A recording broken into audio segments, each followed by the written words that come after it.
सिद्धार्थ का रूप देखकर तुकियान शान को अचानक बुरा लगा।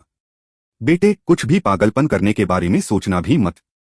हालांकि वह नहीं जानता था कि सिद्धार्थ क्या योजना बना रहा था। उसके साथ कुछ बार शराब पीने के बाद वह सिद्धार्थ की आंखों से ही बता सकता था कि वह कुछ बुरा करने की योजना बना रहा था।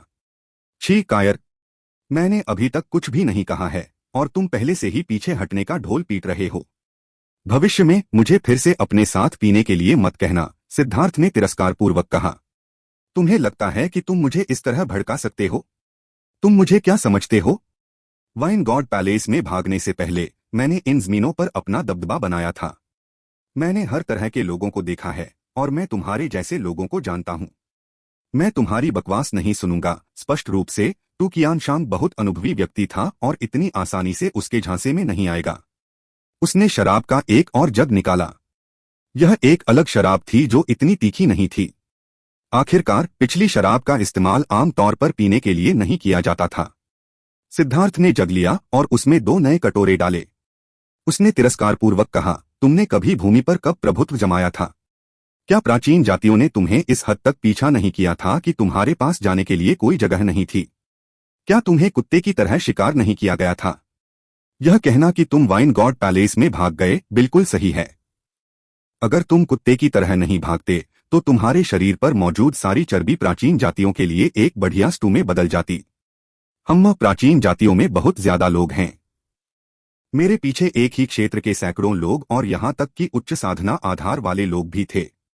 क्या मुझे भागना नहीं चाहिए था और इसके बजाय बस अपनी जान दे देनी चाहिए थी? तुकियान शान ने गुस्से में कहा।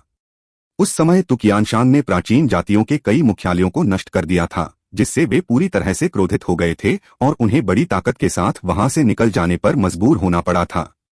लेकिन अनगिनत विशेषज्ञों से घिरे होने के बावजूद उसने अपना रास्ता खुद ही बना लिया था। उसने जितने विशेषज्ञों को मारा था, उसने व्यावहारिक रूप से पूरे सेंट्रल प्लेन्स को हिलाकर रख दिया था।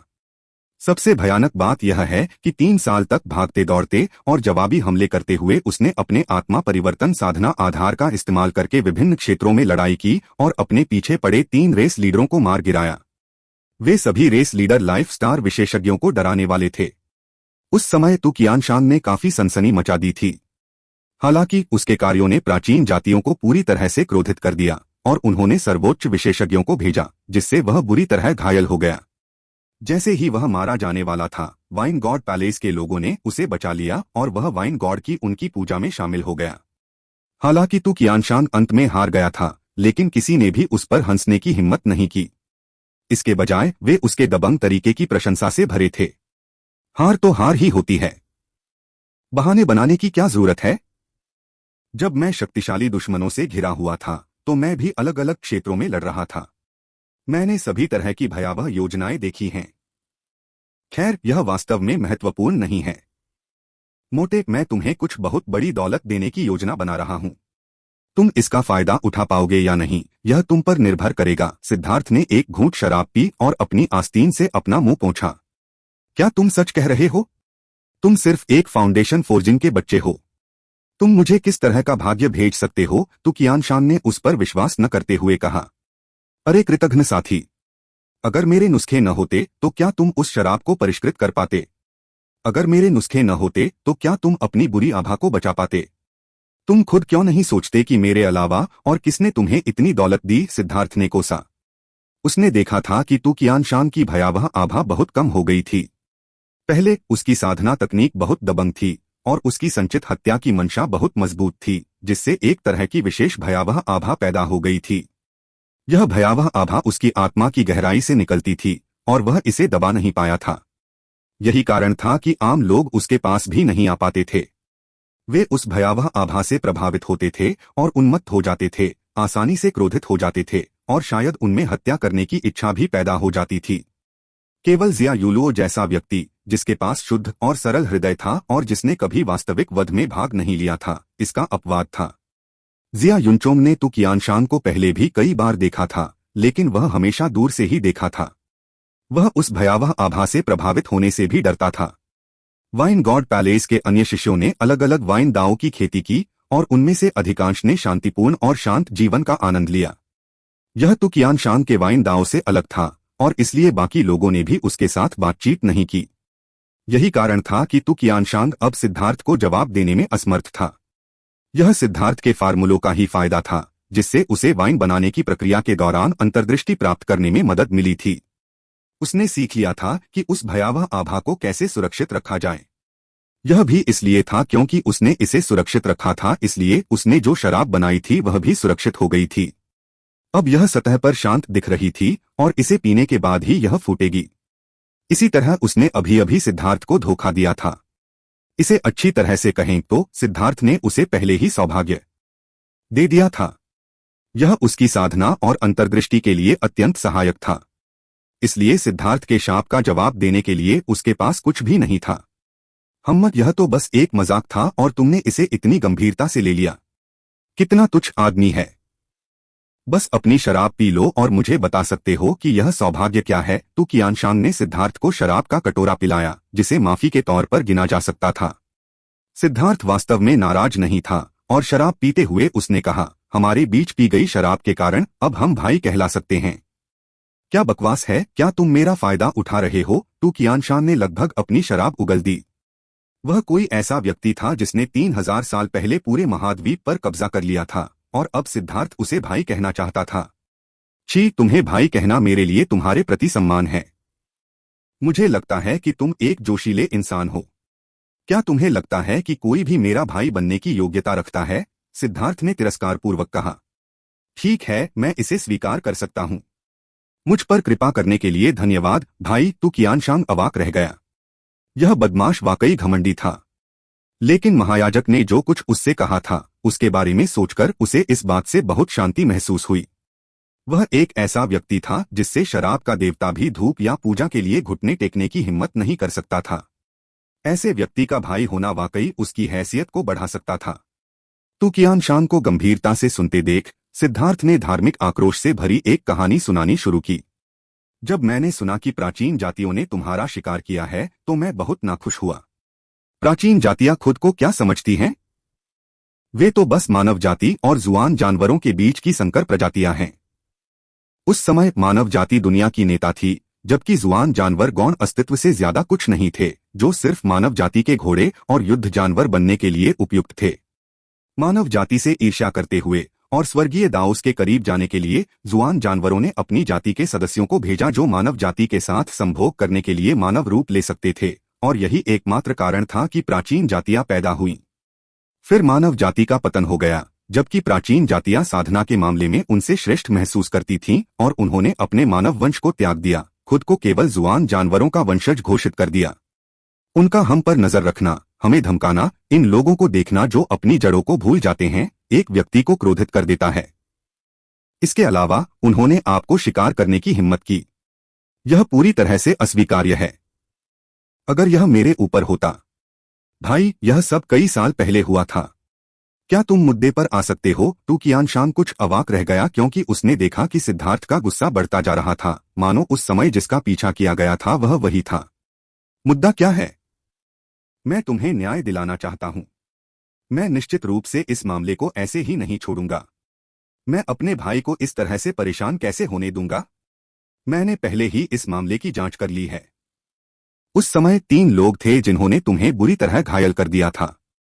वे सबसे घृणित थे और उनमें से एक विशाल चील जाती थी, एक बर्बर हाथी जाती थी और एक बाघ जाती थी। सिद्धार्थ ने तू कियानशांग को करीब से देखते हुए कहा, 1 मिनट रुको। मुझे उस जंगली हाथी की कुछ याद है। उसने मुझे पीठ पर डंडे से मारा था, लगभग मेरी जान ले ली थी। लेकिन मुझे विशाल चील या बाघ की दौड़ याद नहीं है। तू कियानशांग ने भौहें सिकोड़ी। सिद्धार्थ मन ही मन मुस्कुराया कि उसने सही अनुमान लगाया था। उसने कहा, क्या तुम्हें याद नहीं है? उस समय तुम पर बहुत से लोग हमला कर रहे थे, लेकिन वे 3 लोग ही थे जिन्होंने तुम्हारे चारों ओर 3 तरफ से घेराबंदी कर दी थी। अगर विशाल चील जाति और बाघ जाति के विशेषज्ञों ने सहयोग न किया होता तो क्या वह जंगली हाथी विशेषज्ञ तुम्हें मार पाता? अब जब तुम यह कह रहे हो तो तुम्हें पता है कि यह सच है। उस समय उन प्राचीन नस्ल के मूर्खों की संख्या बहुत अधिक थी और मैं अपने वध से बहुत अधिक पागल था। हाँ, मुझे याद है। एक पंख वाला व्यक्ति था जो मुझ पर हमला करता रहता था और एक पंजे वाला व्यक्ति भी था। तो यह वही था। तू कियानशांग ने समझ में सिर हिलाया। सिद्धार्थ मन ही मन हंसा। पंख वाली कई प्राचीन जातियां थीं और पंजे वाली तो और भी बहुत सी थीं। खैर, जब तक तू कियानशान को लगता था कि वह सही है तब तक सब ठीक था। तुम्हारा बदला लेने के लिए मैंने 3 जातियों के 8वें दर्जे के सेलेस्टियल्स का वध कर दिया। क्या तुम्हें नहीं लगता कि तुम्हारे भाई ने तुम्हारे लिए बहुत मेहनत की है? सिद्धार्थ ने अपनी छाती थपथपाई। उसका व्यवहार ऐसा था मानो उसने सिर्फ अपनी भड़ास निकालने के लिए ऐसा किया हो। सिद्धार्थ ने 4 राष्ट्रों के प्राचीन अवशेष में जो कुछ हुआ था उसका एक मोटा सारांश दिया, लेकिन इसका सामान्य अर्थ यह था कि उसे प्राचीन जातियां अप्रिय लगीं और वह अपने लिए न्याय चाहता था। यह सुनकर कि सिद्धार्थ ने उनके 8वीं श्रेणी के 3 दिव्य प्राणियों को मार डाला था, जिनमें से सभी की साधना का आधार उससे अधिक था, और यहाँ तक कि उनमें से एक ने 5 के विरुद्ध भी ऐसा किया था, तो कियानशान वास्तव में भावुक हो गया। रुको, क्या तुमने पहले नहीं कहा था कि तुमने एक बार स्वर्गीय भाग्य मंडप को उकसाया था? उस समय तुम मुझे जानते भी नहीं थे, तो कियानशान ने संदेह से कहा। जैसा कि अपेक्षित था, जितना अधिक आप बात करते हैं उतना ही आपके झूठ को देखना आसान होता है। बहुत अधिक डींग मारने के बाद इसे वापस लेना कठिन था। अपनी ईमानदारी को व्यक्त करने के लिए सिद्धार्थ ने यहां तक कहा था कि वह टू कियानशान की वजह से हेवनली फेट पैवेलियन के खिलाफ गया था। उस समय यदि यह हेवनली फेट द्वीप के लिए नहीं होता तो टू कियानशान को शायद हराया नहीं जा सकता था। लेकिन एक बार जब उसने ऐसा कहा तो समय उसके साथ मेल नहीं खाता। उसके अपने शब्दों ने ही उसकी पोल खोल दी। लेकिन सिद्धार्थ कौन था? जब उसके चेहरे की मोटाई की बात आती थी तो कोई भी उसका मुकाबला नहीं कर सकता था। किसने कहा कि मैं तुम्हें नहीं जानता? तुम शायद मुझे नहीं जानते होगे, लेकिन मैं तुम्हें जानता था। बहुत समय पहले मैंने तुम्हारे बारे में सुना था और मुझे लगा था कि तुम एक असली मर्द हो। मैं तुम्हारे लिए क्यों नहीं खड़ा हो सका? सिद्धार्थ ने कहा। तुम बेशर्म बदमाश हो। इतनी बकवास करने के बाद तुम बस यही चाहते हो कि मैं तुम्हारी मदद करूं जो मुसीबत तुमने खुद के लिए खड़ी की है। हम इसके बारे में सोचना भी मत। हालांकि टू कियानशान इतना मूर्ख नहीं था कि इस झांसे में आ जाए। तुम्हें लगता है कि मैं तुम्हारे बिना यह सब नहीं संभाल सकता। मैं तुम्हें बस बदला लेने का मौका दे रहा हूं। अगर तुम नहीं चाहती तो ठीक है, सिद्धार्थ ने अधीरता से कहा। क्या आप मुझे बता रहे हैं कि आप उस एहसान का उपयोग करना चाहते हैं जो मैंने आपको पिछली बार दिया था? टू कियानशान ने पूछा। क्या बकवास है?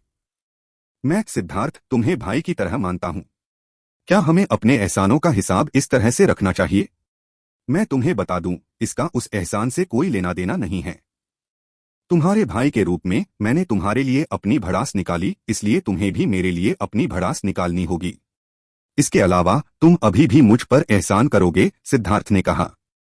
क्या बकवास है? तुम इतने बेशर्म कैसे हो? टू कियानशान ने गुस्से में कहा। लेकिन उसकी ठंडक कुछ कम हो गई।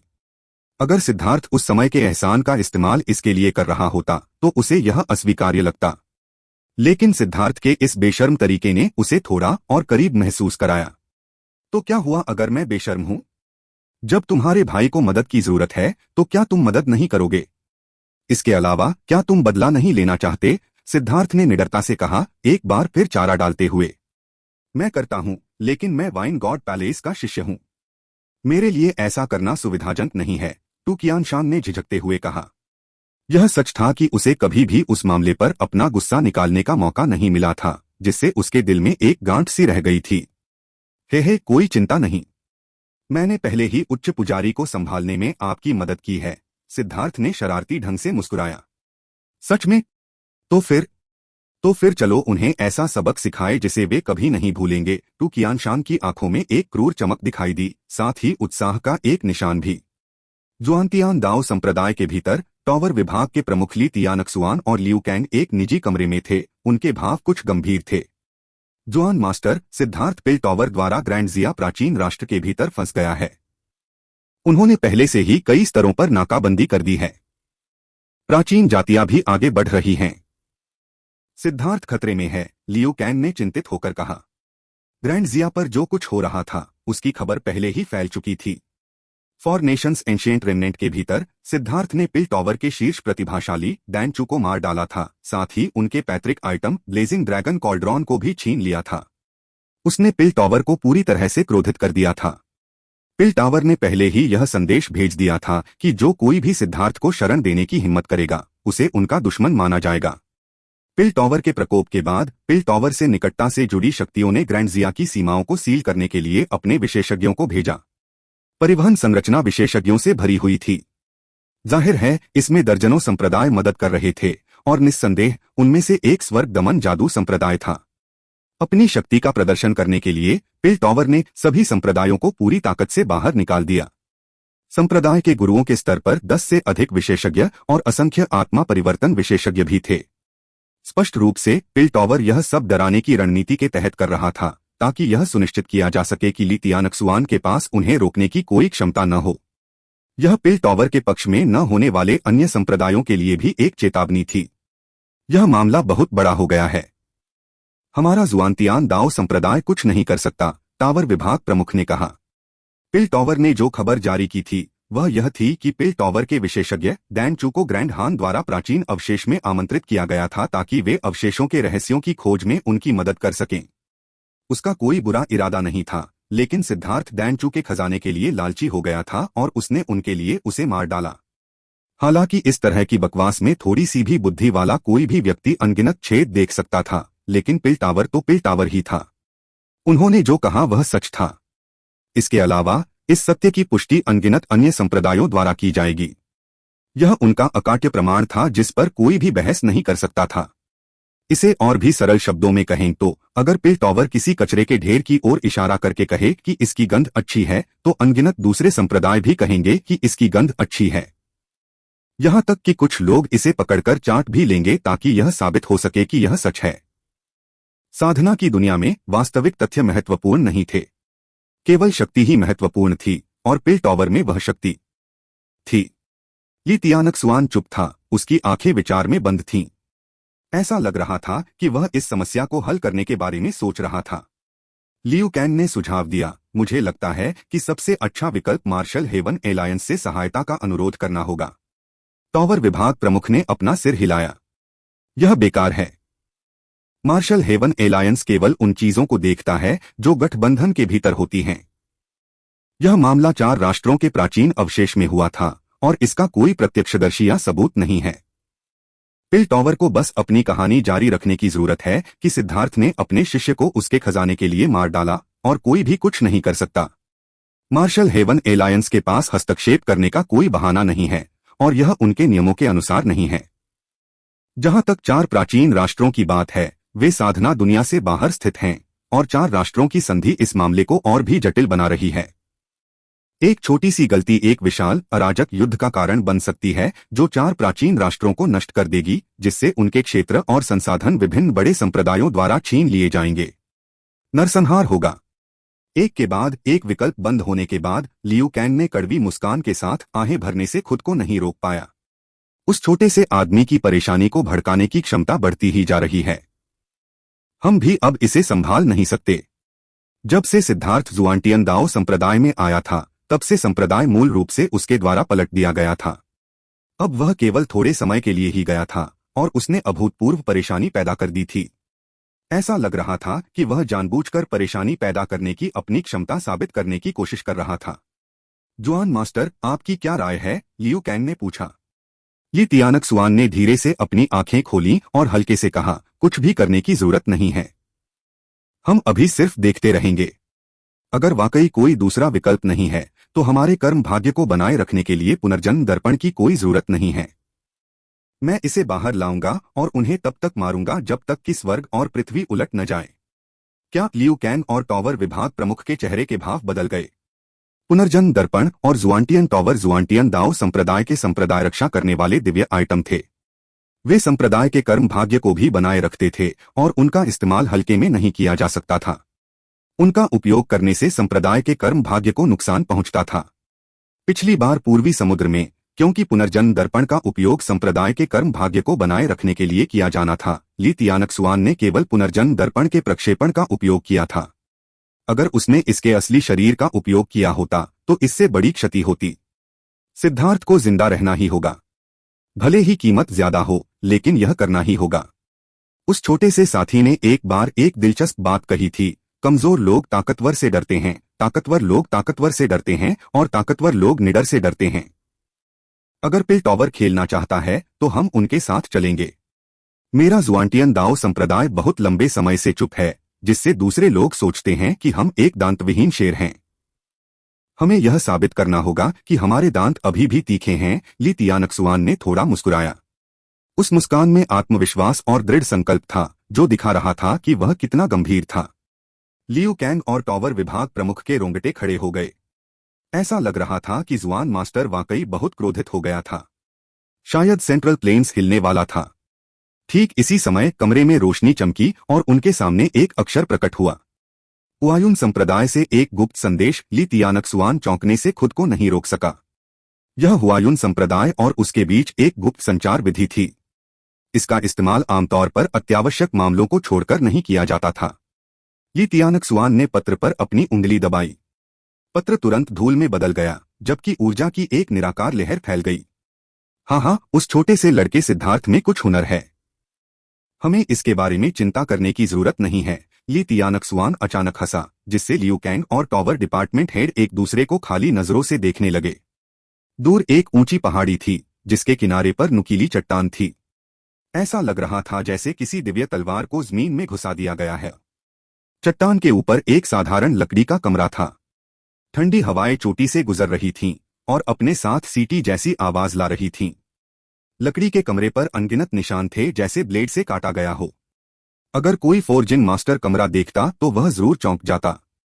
ऐसा इसलिए था क्योंकि यह कमरा वास्तव में एक अत्यंत दुर्लभ स्वर्ण धागे वाली स्पिरिट लकड़ी से बना था। इसकी कठोरता एक राजा वस्तु के बराबर थी और इसकी कठोरता एक राजा वस्तु से भी अधिक थी। इतनी शक्तिशाली सामग्री से वास्तव में एक जर्जर कमरा बनाया गया था। उस पर जो निशान थे वे हवा के कारण थे, जो यह दर्शाता है कि हवा के ये ब्लेड कितने भयानक थे। यहां तक कि एक आत्मा परिवर्तन विशेषज्ञ भी बिना बचाव के नष्ट हो जाएगा। कमरे के सामने एक बुजुर्ग व्यक्ति बैठा था, जिसकी झुकी हुई सफेद भौहें और भूरे रंग का लबादा था। वह आंखें बंद करके बैठा था और भयानक हवा को अनदेखा कर रहा था।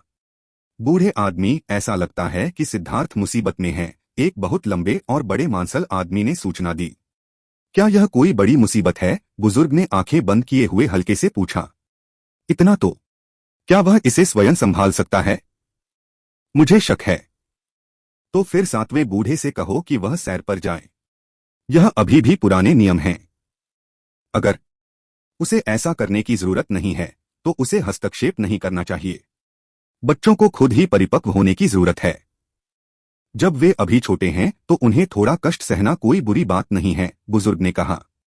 क्या इस बार उसे वापस लाया जाएगा? यह उस पर निर्भर है। उस पर दबाव मत डालो। बड़े आदमी ने सिर हिलाया और उसकी आकृति चट्टान से गायब हो गई। बूढ़ा आदमी अभी भी आंखें बंद करके बैठा था, मानो कुछ हुआ ही न हो। तुकियानशान के घर से लौटकर सिद्धार्थ को बहुत राहत महसूस हुई। वह आखिरकार तुकियानशान को अपनी मदद के लिए राजी करने में कामयाब हो गया था। सच तो यह है कि प्राचीन जातियों के साथ तुकियानशान की दुश्मनी बहुत गहरी थी। पहले वह शराब पीते हुए भी शायद ही कभी किसी घटना का जिक्र करता था, लेकिन इस बार यह तो पता नहीं चल पाया कि उसने ज्यादा शराब पी ली थी या नहीं, लेकिन वह भावुक हो गया था और उसने सिद्धार्थ को जो कुछ हुआ था उसके बारे में थोड़ा बहुत बता दिया था। उस समय उसका एक छोटा भाई था जो भी बहुत प्रतिभाशाली था। हालांकि वह भी उग्र स्वभाव का था, लेकिन वह एक ईमानदार व्यक्ति था।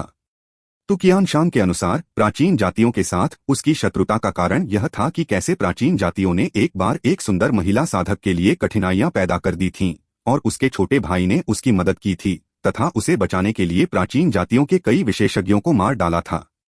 बाद में वह महिला उसके छोटे भाई के साथ दांवसाथी बन गई थी, लेकिन अच्छी चीजें शायद ही कभी टिकती थीं। प्राचीन जातियों ने उन्हें घेर लिया और हालांकि उसका छोटा भाई बहादुरी से लड़ा, फिर भी वह महिला साधक उनके हमले में मर गई। अपने दुहक में उसके भाई ने नरसंहार शुरू कर दिया और परिणामस्वरूप वह प्राचीन जातियों के विशेषज्ञों से घिर गया। प्राचीन जातियों के नेताओं में से एक के पहले बेटे को उसने मार डाला। इससे उस प्राचीन जाति को गुस्सा आ गया और उन्होंने उसे मारने के लिए एक स्वर्गव्यापी जाल बिछा दिया। खबर सुनते ही तुकियानशान तुरंत मदद के लिए दौड़ा, लेकिन वह अभी भी एक कदम देर से पहुंचा था। वह अपने भाई को मरते हुए देखने के लिए ठीक समय पर पहुंचा। प्राचीन जाति के विशेषज्ञ उसके भाई का सिर काटने और उसकी उत्पत्ति की जांच करने वाले थे। वे प्राचीन जातियों की प्रतिष्ठा की रक्षा के लिए उसके पूरे परिवार को खत्म करना चाहते थे। तुकियानशान तुरंत भड़क गया था। उसने न केवल उन सभी विशेषज्ञों को मार डाला था, बल्कि वह उनकी नस्ल का शिकार करने गया था और उनका सफाया कर दिया था, यहाँ तक कि एक आत्मघाती कदम के जरिए नस्ल के नेता को भी मार डाला था, जिससे उसे गंभीर चोटें आई थीं। अपने भाई के प्रति प्रतिशोध के कारण प्राचीन जातियों ने उसका पीछा करना शुरू कर दिया। मध्यस्थता के लिए कोई जगह नहीं बची थी। प्राचीन जातियों को भी किसी बहाने की परवाह नहीं थी। ऐसा कोई तर्क नहीं था जो उन्हें शिकार करने से रोक सके। उनके मन में बस एक ही विचार था, जो लोग प्राचीन जातियों को अपमानित करते हैं, उन्हें अवश्य ही मरना चाहिए। जब उन्होंने इस मामले का उल्लेख किया तो सिद्धार्थ समझ गया कि तू कियानशांग अभी भी इस बात को लेकर नाराजगी से भरा हुआ था। इतने सालों तक वाइन दाओ की साधना करने के बाद भी उसके दिल से नफरत नहीं मिटी थी। अब जब वह सिद्धार्थ के साथ काम करने के लिए तैयार हो गया था, तो वे दोनों तुरंत एक ही पृष्ठ पर आ गए। शाही महल में लौटकर सिद्धार्थ ने जिया युयांग से स्थिति के बारे में पूछा। उसे पता चला कि पूरा ग्रैंड जिया शहर पिल टॉवर की निगरानी में था। ग्रैंड जिया के आसपास कई संप्रदायों के अनगिनत विशेषज्ञ भी थे। इस समय सिद्धार्थ के जाने की कोई संभावना नहीं थी। इसके अलावा उसने सुना कि प्राचीन जातियों के लोग आए थे, लेकिन उन्होंने शहर में प्रवेश नहीं किया था। सब ठीक है। यह तो बस शुरुआत है। अगर चीजें मेरी उम्मीद के मुताबिक होती हैं, तो वे जल्दी ही आकर ग्रैंड जिया पर दबाव बनाएंगे। इस समय ग्रैंड झो या ग्रैंड चू ने भी हमसे बात करने के लिए लोगों को नहीं भेजा। इसका मतलब है कि पिल टॉवर ने पहले ही ग्रैंड हान के लिए उनकी निंदा को अस्थायी रूप से अलग रखने के लिए किसी तरह का साधन इस्तेमाल किया है। इसलिए पूरी संभावना है कि पिल टॉवर का अगला कदम जनमत का निर्माण करना है, ताकि लोग सोचें कि मैं एक अपूरणीय शैतान, एक स्वर्गाधिग्रहण करता हूं, जो भी ठीक लगे। हम क्या उन्होंने पहले ही शुरू कर दिया है? सिद्धार्थ ने अचानक देखा कि जिया युयांग और सफेद बालों वाले बुजुर्ग के हाव भाव थोड़े अजीब हो गए थे। हाँ, उन्होंने पहले ही शुरू कर दिया है। शहर में हर जगह लोग चुपके से आपके बारे में दुष्प्रचार कर रहे हैं। लेकिन आपको कैसे पता चला कि वे ऐसा करेंगे? जिया युयांग ने पूछा। पिल टॉवर के पास सिर्फ कुछ बचकानी तरकीबें हैं। वे जानते हैं कि अगर ग्रैंड जिया सिटी में हर कोई मुझे, मेरे परिवार और मेरे दोस्तों को कोस रहा है, तो मुझे या तो उन्हें मारना शुरू करना होगा या फिर छोड़ना होगा। उन्हें मारने से कोई समस्या हल नहीं होगी, और कुछ लोगों के धक्का देने से मैं और भी बुरा लगूंगा और भी समस्याएं पैदा करूंगा। इसलिए मैं सिर्फ वहां से निकल पाऊंगा। शायद वे सिर्फ ऐसी सरल रणनीति बनाना जानते हैं। सिद्धार्थ ने बेबसी से अपनी बाहें फैला दी। जिया युयांग और सफेद बालों वाले बुजुर्ग अवाक रह गए। सिद्धार्थ एक चालाक बूढ़ी लोमड़ी से भी ज्यादा चालाक था, लेकिन यह देखते हुए कि वह इस तरह की बात के प्रति कितना उदासीन और तैयार दिख रहा था, वे उसे केवल वही करने की अनुमति दे सकते थे जो वह करना चाहता था। सीनियर भाई युनचोंग कैसे हैं? क्या उन्होंने अपने अजय दाओ को फिर से खोज लिया है? सिद्धार्थ ने पूछा। लेकिन यह पूछने के बाद उसने देखा कि उनके चेहरे के भाव फीके पड़ गए। उनके हाव भाव देखकर सिद्धार्थ को बुरा लगा। जैसी कि उम्मीद थी, सफेद बालों वाले बुजुर्ग ने अपना सिर हिलाया और दुखी होकर कहा, दिल शैतान। हान वेंजुन को जिया युनचोंग ने मार डाला था। मूल रूप से उस व्यक्ति को मारकर जिसने उसके अजय दाओ को बर्बाद कर दिया था, उस अजय दाओ को पुनः प्राप्त करने का एक निश्चित मौका था। लेकिन अफसोस की बात है कि जिया युनचोंग का दिल शैतान बहुत भारी था। यह सिर्फ हान वेंजुन ही नहीं हो सकता। मुझे लगता है कि मैं भी उसके दिल में हूँ शैतान, सिद्धार्थ ने कहा। सफेद बालों वाला बुजुर्ग और जिया युयांग दोनों चौंक गए, लेकिन उन्हें जल्दी ही समझ आ गया कि वह क्या कह रहा था। एक तरफ जिया युनचोंग को घुटने टेकने के लिए मजबूर किया गया था। यह अपमान एक बात थी, लेकिन साथ ही युद्ध शक्ति के मामले में वह सिद्धार्थ की शक्ति से हिल गया था। 4 राष्ट्रों के प्राचीन अवशेषों के भीतर उसने ली वानजी और हान बिजुन को तुरंत मार डाला था। फिर उसने 5 शक्तिशाली रैंक 8 सेलेस्टियल के खिलाफ लड़ाई लड़ी थी। और अंत में जब उसके विरोधियों ने अपने सभी ट्रम्प कार्ड खोले, पैतृक वस्तुओं को उजागर किया और अपने शक्तिशाली बुजुर्गों द्वारा समर्थित होने के बावजूद वे अभी भी मारे गए, इसने जिया युनचोंग को गहराई से हिला दिया था। बेशक इसे देखने वाले सभी लोग भी हिल गए थे, लेकिन जिया युनचोंग एकमात्र ऐसा व्यक्ति था जिसने अपराजेय दाओ की साधना की थी। यह उसके लिए एक बड़ा झटका था, और उसके पिछले अपमान को जोड़ते हुए उसके लिए इसे पुनः प्राप्त करना असंभव हो गया था। लोग बूढ़े होने पर मूर्ख बन जाते हैं। मैंने यह क्यों नहीं सोचा? सफेद बालों वाले बुजुर्ग ने पश्चाताप से आह भरी। सच तो यह है कि उसने इस बात के बारे में इसलिए नहीं सोचा था क्योंकि वह बहुत ज्यादा घबरा गया था। अफसोस की बात है कि हान वेंजुन अब मर चुका था और सब कुछ व्यर्थ था। अभी हार मत मानो। मेरे पास एक तरीका है जो काम कर सकता है। सिद्धार्थ खड़ा हुआ और उन्हें अलविदा कहकर जिया युनचोंग के घर चला गया। उसके चले जाने के बाद जिया युयांग और सफेद बालों वाले बुजुर्ग ने एक दूसरे को देखा और उन्हें ऐसा महसूस हुआ जैसे उन्होंने इतने साल व्यर्थ ही जिए हों। अब हम बूढ़े हो गए हैं।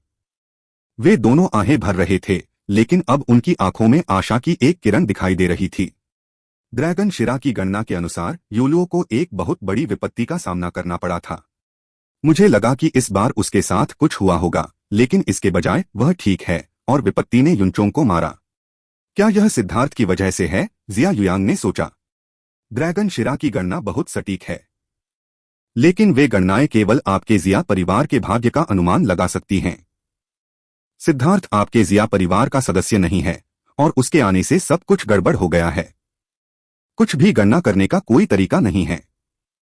चलो बस देखते हैं। सफेद बालों वाले बुजुर्ग ने दीवार की ओर देखा और उस पर एक छवि दिखाई दी। सिद्धार्थ जिया युनचोंग के निवास में जा रहा था। जिया युनचोंग वर्तमान में एक पूल को घूर रहा था। क्या तुम मुझे सांत्वना देने के लिए यहाँ आए हो? जिया युनचोंग की आवाज कड़वी थी। यह बात उसके लिए बहुत बड़ा झटका थी। ऐसा लगा जैसे वह एक बेजोड़ विशेषज्ञ से एक दयनीय व्यक्ति बन गया हो। वह और भी अधिक संवेदनशील हो गया था।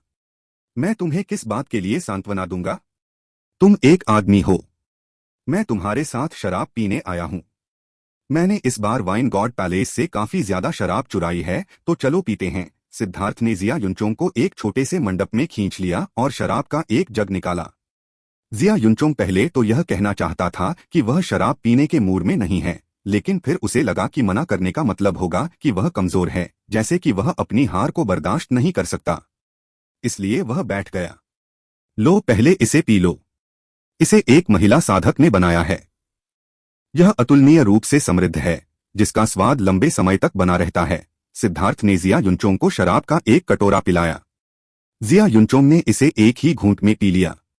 इस समय वह सिर्फ अच्छा व्यवहार कर रहा था। उसके लिए यह आंकना संभव नहीं था कि शराब कितनी अच्छी थी।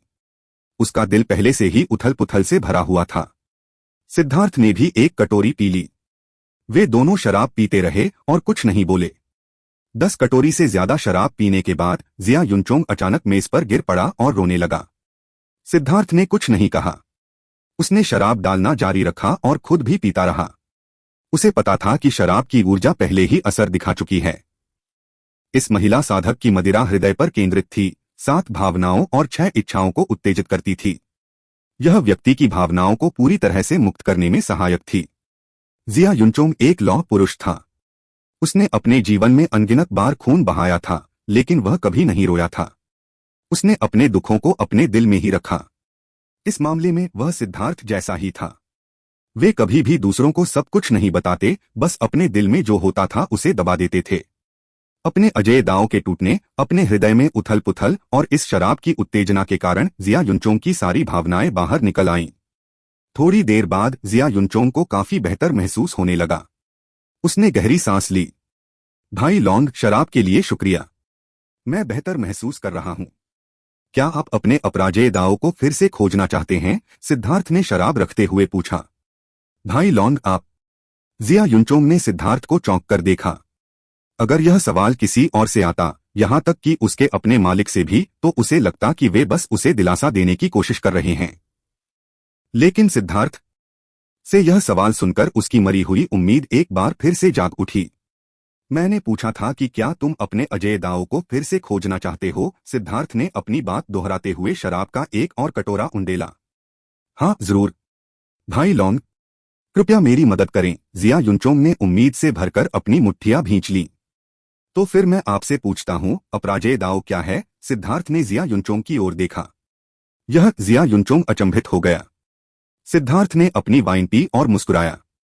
आपका अजेय दांव साधना के उस मार्ग पर चलने पर निर्भर करता है जहां आप अजेय रहते हैं। लेकिन क्या ऐसा वास्तव में हो सकता है? अजेय दांव हृदय के साथ, क्या आप वास्तव में अजेय हो सकते हैं? यदि आप वास्तव में अजेय होते, तो आप सिर्फ उसी क्षेत्र में अजेय नहीं होते। साधना के आधार, शक्ति और पद की परवाह किए बिना आप अजेय होते। सभी विशेषज्ञों को गोभी की तरह होना चाहिए जो आपकी इच्छानुसार कटाई करने का इंतजार कर रहे हों। पेशाब करके आप उन्हें डुबो सकते हैं, पादकर आप उन्हें उड़ा सकते हैं।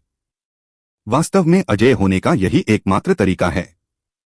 लेकिन यह असंभव है, जिया युनचोंग ने अपना सिर हिलाया। शाही महल के अंदर जिया युयांग और सफेद बालों वाले बुजुर्ग शांति से यह दृश्य देख रहे थे कि सिद्धार्थ जिया युनचोंग से कैसे बात करेगा। लेकिन जिस अपराजेय दाव का वह वर्णन कर रहा था वह बहुत ज्यादा बढ़ा चढ़ाकर बताया गया था। बिल्कुल, तो तुम्हें किसी अजेय दाव की परवाह नहीं करनी चाहिए क्योंकि वह बात बकवास है। पहले तुमने मुझसे पूछा था कि क्या मैं भी अजेय दाव की साधना करता हूं और मैंने कहा था कि मैं नहीं करता। तब तुमने मेरी बात पर यकीन नहीं किया, लेकिन सच में मैं भी नहीं जानता कि मैं वास्तव में क्या साधना कर रहा हूं। मैं बस इतना जानता हूं कि जो कोई भी मुझे उकसाएगा वह मर जाएगा। भले ही मैं उन्हें हरा न सकूं, मैं उनके चेहरे पर कुछ बलगम पोंछ दूंगा।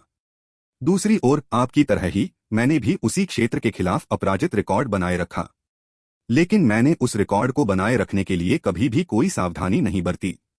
अगर एक दिन ऐसा भी आया जब मैं हार गया तो इससे कोई फर्क नहीं पड़ेगा, क्योंकि मैं अपराजित रहना नहीं चाहता बल्कि अपने पक्ष के लोगों की रक्षा करना चाहता हूं। जीत या हार मेरे लिए कोई मायने नहीं रखती, सिद्धार्थ ने कहा। रक्षा के लिए? जिया युनचोंग को समझ में आ गया। मैं तुम्हें अपने बचपन की एक कहानी सुनाता हूं। यह कहानी एक शराबी गंजे आदमी से आई थी जो शहर के दरवाजे के पास शेखी बघार रहा था। उसने कहा, शरीर बोधि वृक्ष की तरह है जबकि दिल एक दर्पण की तरह है। धूल से बचने के लिए इसे लगातार और लगन से पोंछना चाहिए। उस समय मुझे नहीं पता था कि वह बोधि वृक्ष क्या था, लेकिन उस व्यक्ति ने कहा कि यह ज्ञान का एक पौराणिक वृक्ष है। यह ज्ञान और समझ का प्रतीक है। आपकी तुलना उसी से की जा सकती है। आपका अजेय दाव उस बोधि वृक्ष की तरह है। आपने इसे सावधानी से उगाया, इसकी रक्षा की, किसी भी तरह के नुकसान से डरते हुए। लेकिन क्या आपको लगता है कि अगर बोधि वृक्ष को नुकसान पहुंचाया जाए तो कोई व्यक्ति मूर्ख बन जाएगा? अजेय दाव के बिना क्या आप कायर बन जाएंगे? सिद्धार्थ ने पूछा। जिया युनचोंग चुप था। ऐसा लग रहा था कि सिद्धार्थ की बातें वाजिब थीं। साथ ही उसे लगा कि उसने वाकई कुछ अनदेखा कर दिया है। फिर उस गंजे ने कहा, बोधि के पास कोई पेड़ नहीं था और दर्पण का कोई पिछला हिस्सा नहीं था। दोनों में से कोई भी नहीं था, तो धूल कहां से आई? सिद्धार्थ की ऐसी बात सुनकर जिया युनचोंग का पूरा शरीर कांप उठा। उसने हैरानी से सिद्धार्थ को देखा। ऐसा लग रहा था जैसे उसने कोई महत्वपूर्ण चीज पकड़ ली हो। जिया युयांग और सफेद बालों वाला बुजुर्ग भी चौंक गया। जैसे ही उन्हें कुछ समझ में आया, उनकी आंखें चमक उठीं। बोधि वृक्ष वास्तव में मौजूद है या नहीं, यह कोई नहीं जानता। यह आपके अपराजेय दांव के लिए एक रूपक मात्र है। उदाहरण के लिए, आपने एक बोधि वृक्ष लगाया और यह आपके साथ बढ़ता गया, जिससे आपको ऐसा महसूस हुआ कि बोधि वृक्ष ने आपको अधिक बुद्धिमान, समझदार और 10,000 दांवों को समझने में सक्षम बनाया है। अब जब आपने बोधि वृक्ष खो दिया है तो आपके पास कोई दिशा नहीं है। आपको नहीं पता कि बोधि वृक्ष के बिना आपका अस्तित्व कैसे होना चाहिए, लेकिन बोधि वृक्ष के बिना भी आपकी बुद्धि अभी भी मौजूद है। आपके अजेय दांव के बिना आपका अजेय हृदय अभी भी मौजूद है। आपने बस इसके अस्तित्व के प्रति खुद को अंधा कर लिया है, सिद्धार्थ ने कहा। भाई लॉन्ग, मुझे लगता है कि मैं समझ गया हूं। जिया युनचोंग ने महसूस किया कि उसके दिल की गांठ कमजोर पड़ गई थी। नहीं, तुम अभी भी नहीं समझे। अपराजेय होना कोई ऐसी चीज नहीं है जिसे तुम्हें हर समय बनाए रखना पड़े। यह सिर्फ एक मानसिक बीमारी होगी। क्या ऐसा हो सकता है कि जब हम शराब पीते हैं तो तुम्हें हमेशा मुझसे ज्यादा पीना पड़ता है? क्या तुम्हें हमेशा मुझसे ज्यादा खाना पड़ता है? क्या ऐसा हो सकता है कि जब पेशाब करने की बात आती है तो तुम्हें यह सुनिश्चित करना पड़ता है कि तुम मुझसे ज्यादा दूर पेशाब कर सको? सिद्धार्थ ने पूछा। नहीं, जिया युनचोंग ने अजीब तरीके से कहा। चूंकि इसकी कोई जरूरत नहीं है तो अस्थायी हार या जीत की चिंता क्यों करें? अपराजेय होना कोई स्थायी बात नहीं है। सिर्फ एक ही समय है जब आपको अपराजेय होना चाहिए, जब आपकी परवाह करने वाली चीजें खतरे में हों। क्योंकि उस समय अगर आप अपराजेय नहीं हैं तो आप अपने जीवन का सबसे कीमती अस्तित्व खो देंगे। उस तरह का दर्द हम बर्दाश्त नहीं कर सकते। इसलिए जब हम अपराजेय होते हैं तो इसका मतलब है कि हमें अपराजेय होना ही चाहिए, क्योंकि हमारे पास अपराजेय होने के अलावा कोई विकल्प नहीं है, सिद्धार्थ ने कहा। भाई लॉन्ग, मैं समझ गया। जिया युनचोंग को अचानक अपना आत्मविश्वास वापस मिल गया। उसकी आंखों की रोशनी भी वापस आ गई। जिया युयांग और सफेद बालों वाले बुजुर्ग ने एक दूसरे को देखा। दोनों ही अतुलनीय रूप से संतुष्ट थे। जिया युनचोंग के दिल की गांठ खुल गई थी। यह आश्चर्यजनक था। इस तरह वह धीरे धीरे एक बार फिर अपने अजय दाऊदिल को पा सकता था। कभी कभी सिर्फ समझना ही काफी नहीं होता, आपको इसे अनुभव करने की जरूरत होती है। लो, यह वाइन चखो। सिद्धार्थ ने जिया युनचोंग को वाइन का एक कटोरा दिया। जिया युनचोंग इतना व्यस्त था कि उसे यह भी ध्यान नहीं आया कि यह वही वाइन नहीं थी जो वे पहले पीते थे। सोचो, जब यूलुओ का गला किसी और के हाथ में फंस गया था, उसकी जिंदगी कभी भी चींटी की तरह कुचली जा सकती थी। तुम क्या करोगे? सिद्धार्थ की आवाज अचानक बदल गई। ऐसा लगा कि हर तरफ से उसकी आवाज गूंज रही है। उसकी आवाज के साथ उसकी विशाल आध्यात्मिक शक्ति भी हिल गई। जिया युनचोंग ने शराब पी ली। उसकी आंखें लाल हो गईं और उसके शरीर की सारी ऊर्जा फूट पड़ी। वह उसे दबाने ही वाला था कि तभी उसने सिद्धार्थ की आवाज सुनी और उसे लगा कि जिया युलुओ किसी और के हाथों में फंस गया है। गड़गड़ाहट। जिया युनचोंग की ऊर्जा ज्वालामुखी की तरह फूट पड़ी और एक शक्तिशाली क्यूई लहर फैल गई। एक अजेय इच्छा ने स्वर्ग और पृथ्वी को हिला दिया। सिद्धार्थ ने आखिरकार राहत की सांस ली। लोगों को धोखा देना भी थका देने वाला काम था। इसके लिए कदम दर कदम अनुक्रम की जरूरत थी। जिया युनचोंग ने अपनी अजेय इच्छा शक्ति वापस पा ली थी और वह बहुत खुश था।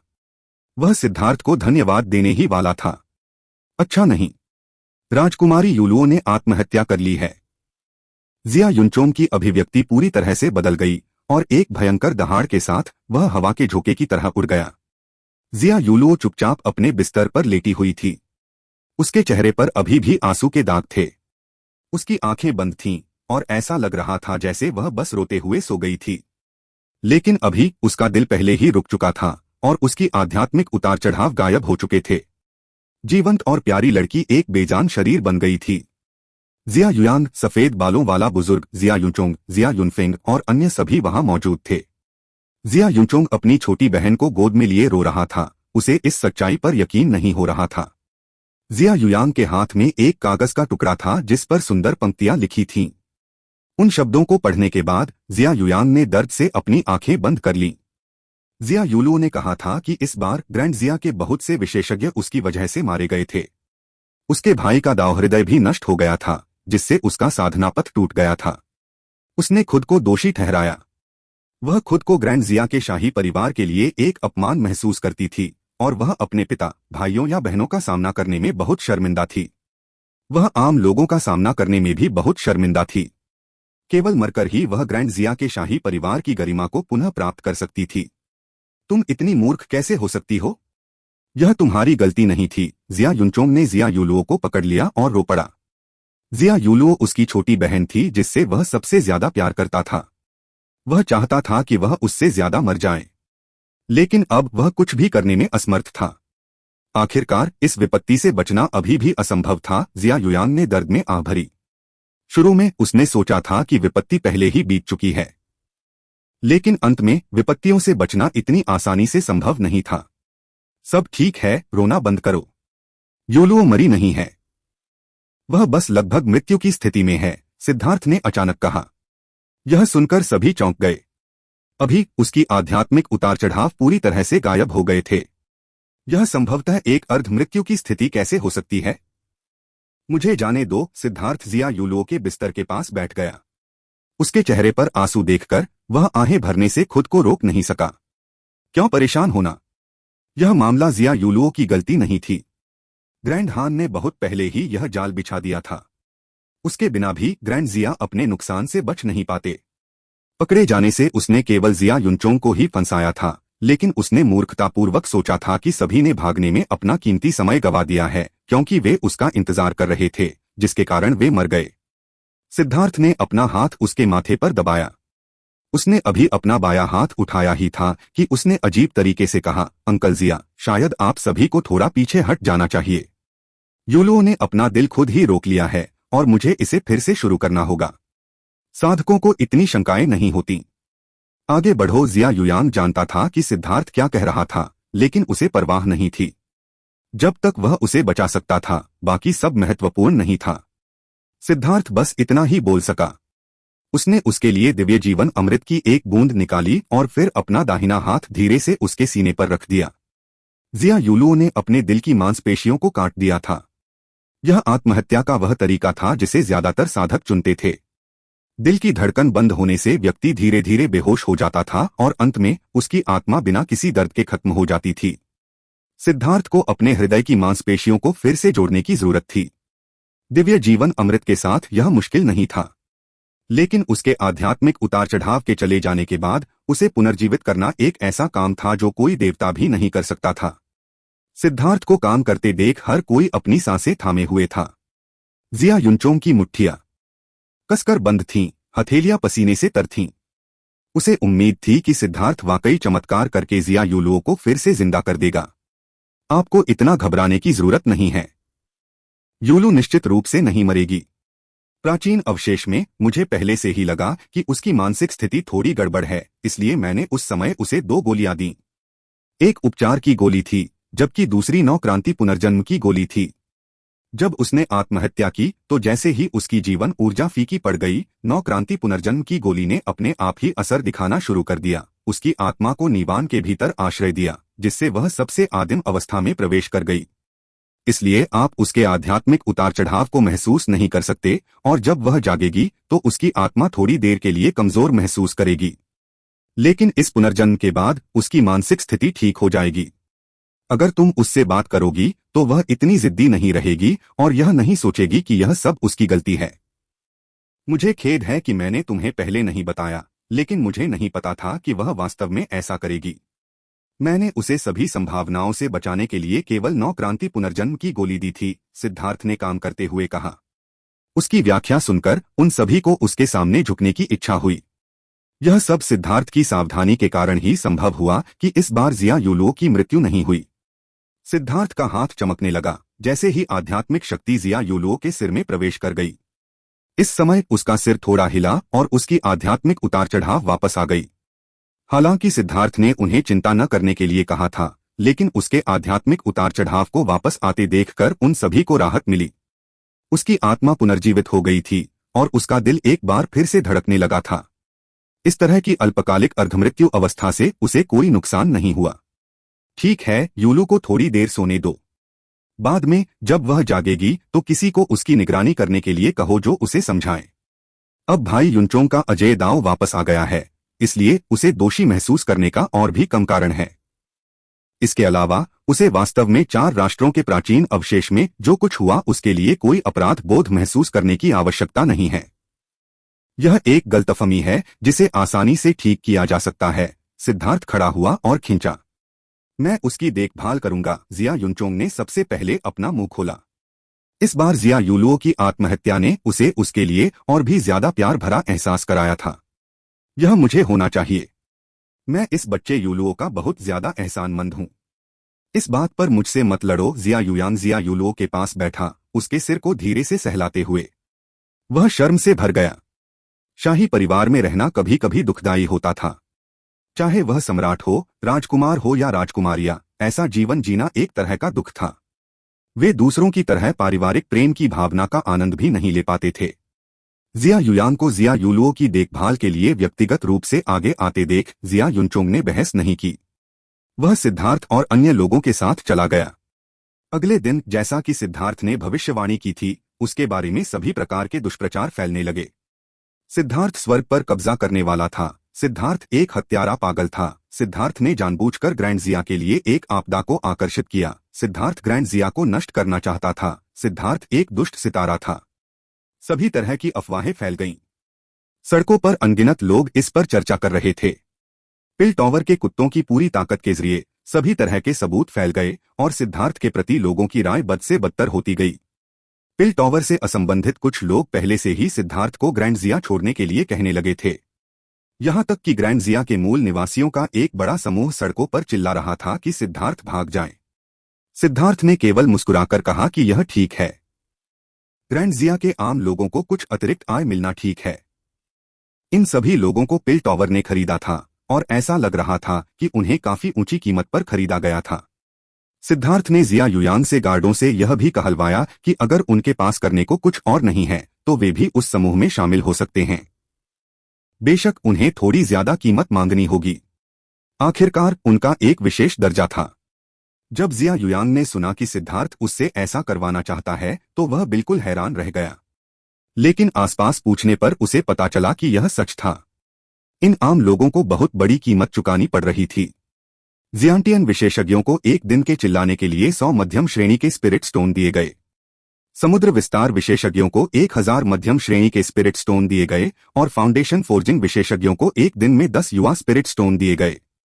अरे वे वाकई बहुत अमीर हैं। मैं अपने भाइयों को भी जुआंटियन दाओ संप्रदाय से लाना चाहता हूं। वे इतना चिल्लाएंगे कि वे दिवालिया हो जाएंगे। सिद्धार्थ ने जब कीमत सुनी तो वह कोसने से खुद को रोक नहीं सका। यह अज्ञात था कि जेड कोर या सोल ट्रांसफॉर्मेशन विशेषज्ञों के लिए कीमत क्या थी, लेकिन पिछली कीमतों को देखते हुए यह निश्चित रूप से कम नहीं थी। सिद्धार्थ, हमें क्या करना चाहिए? यह वाकई एक आकर्षक काम है। जिया युनचोंग भी इस प्रलोभन से प्रभावित हुआ। चलो ऐसा करते हैं, कल से घोषणा करें कि रात में कर्फ्यू रहेगा। अगर वे फिर भी चिल्लाना चाहते हैं तो उन्हें शोर कर देना होगा। यह कर व्यक्ति की साधना के आधार के अनुसार होगा। इतना अधिक कर लेने की कोई आवश्यकता नहीं है, बस आधा ही काफी है, सिद्धार्थ ने कहा। 50% कर? यह आपके लिए इतना भी नहीं है। जिया युनचोंग अवाक रह गया। उसने इतने भारी कर के बारे में कभी नहीं सुना था। यह बहुत बुरा था।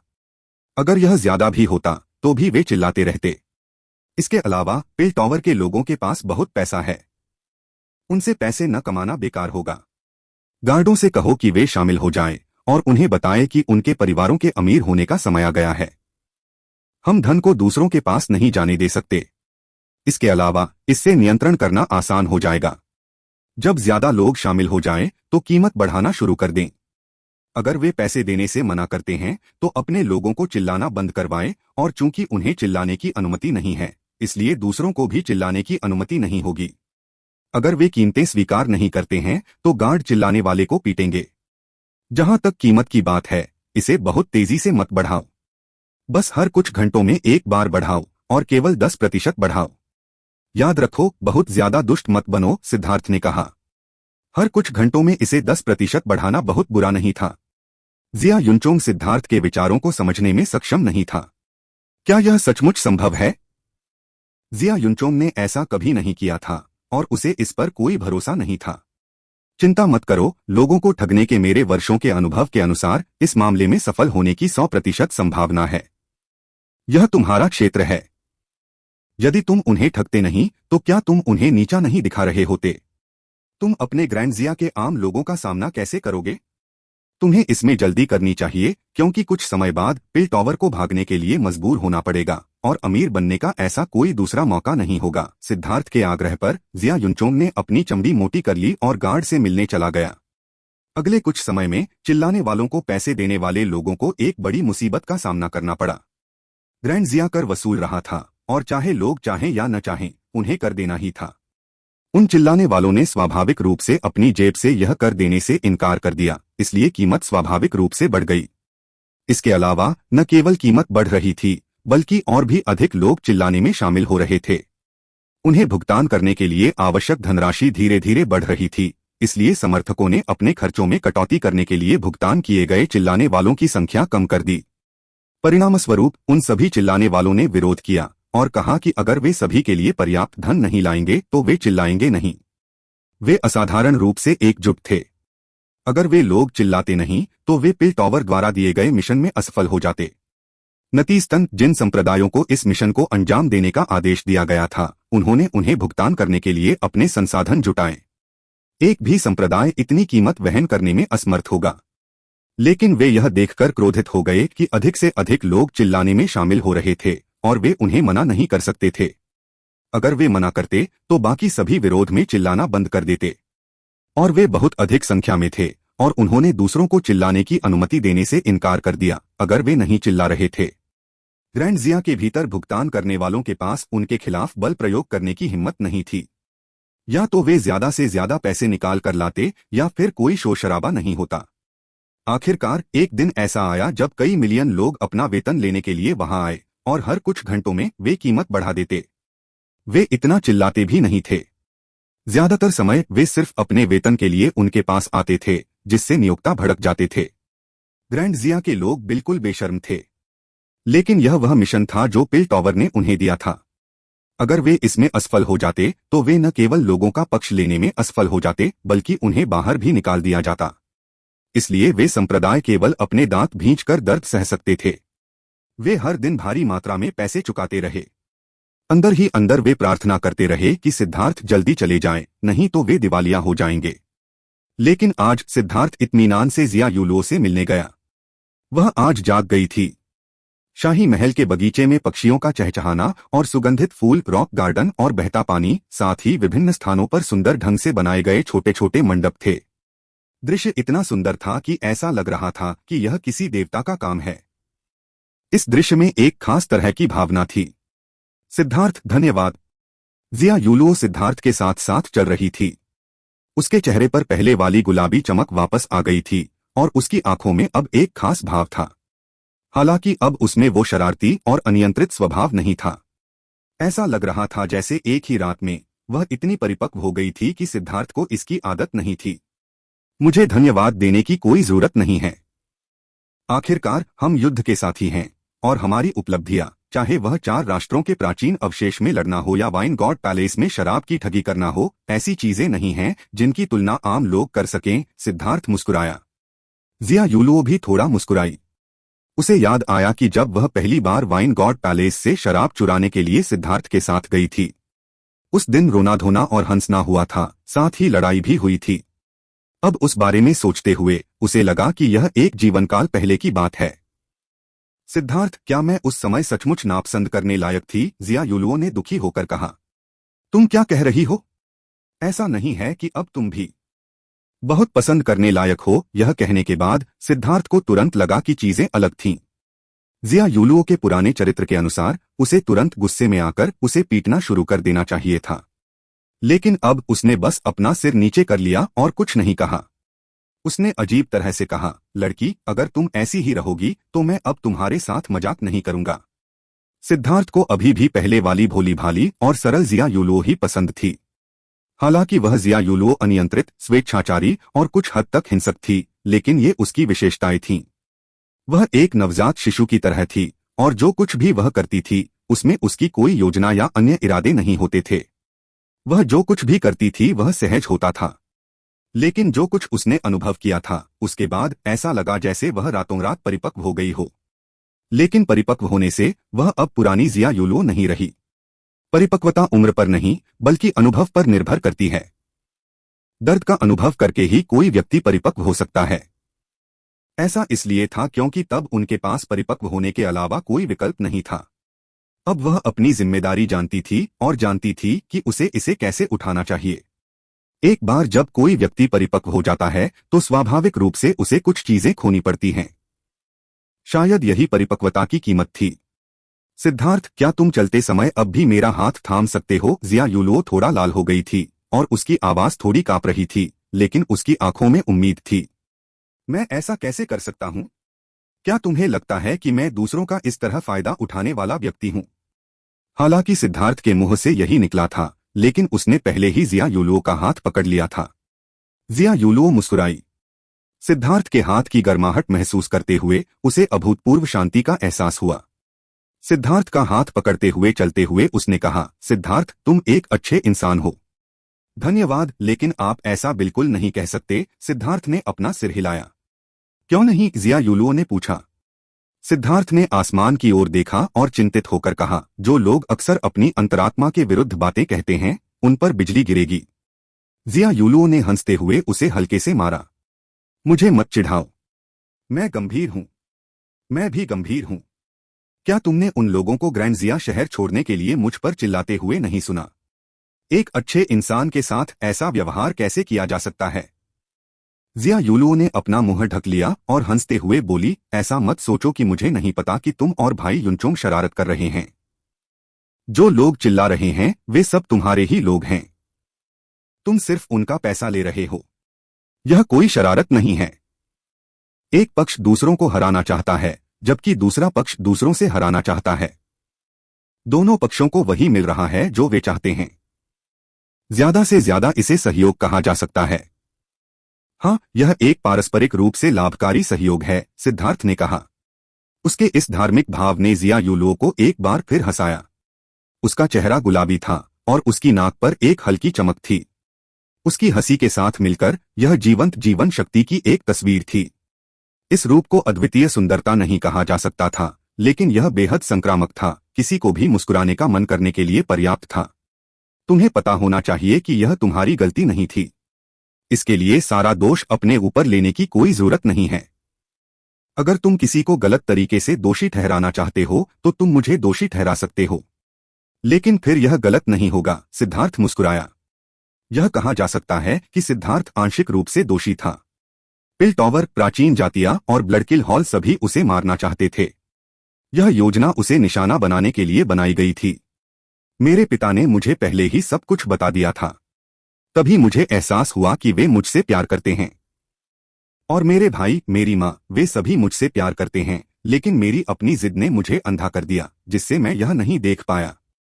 मैं वास्तविकता से नाराज और असंतुष्ट था। इसलिए मुझे लगा कि दूसरी तरफ का नजारा कहीं ज्यादा खूबसूरत होगा, बिना किसी दोष के, और इसलिए मैं स्वेच्छा से दूसरे लोगों के झूठ में डूब गया। सिद्धार्थ, मुझे बताओ, क्या तुम्हें नहीं लगता कि मैं बहुत मूर्ख हूं? जिया युलुओ ने पूछा। क्या मैं जवाब नहीं दे सकता?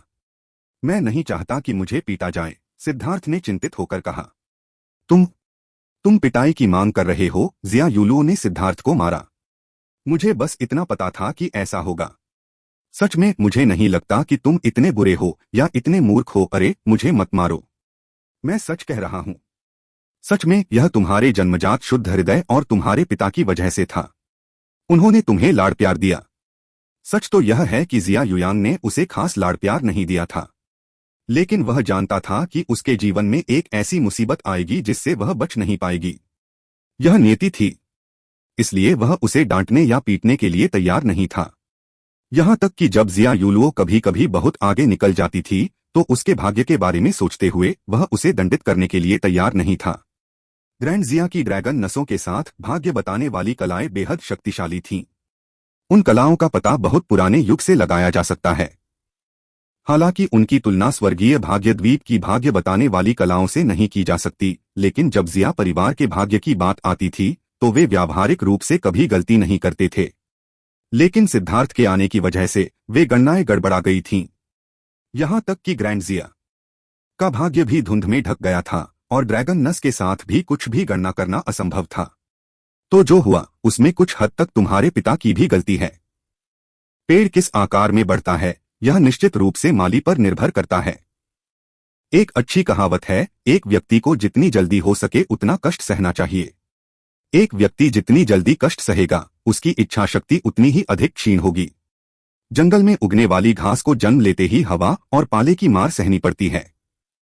घास की कटाई, घोड़ों का रौंदना, जीवित रहने के लिए यह वृद्धि और गिरावट के चक्रों से गुजरती है। लेकिन 18 साल तक शाही ग्रीन हाउस में उगाया गया एक फूल एक रात की पाले में मुरझा जाएगा। जहां तक तुम्हारा सवाल है, तुम्हें बचपन से ही संरक्षण मिला था, फिर अचानक तुम्हें इतनी बड़ी मुसीबत का सामना करना पड़ा। तुम तो क्या, शायद मैं भी ऐसी स्थिति को सहन नहीं कर पाता। इसलिए यह मत सोचो कि तुम दोषी हो। कौन ऐसी गलती नहीं करेगा? विशेषज्ञों को अपनी गलतियों से सीखना चाहिए और अपने संघर्षों से आगे बढ़ना चाहिए।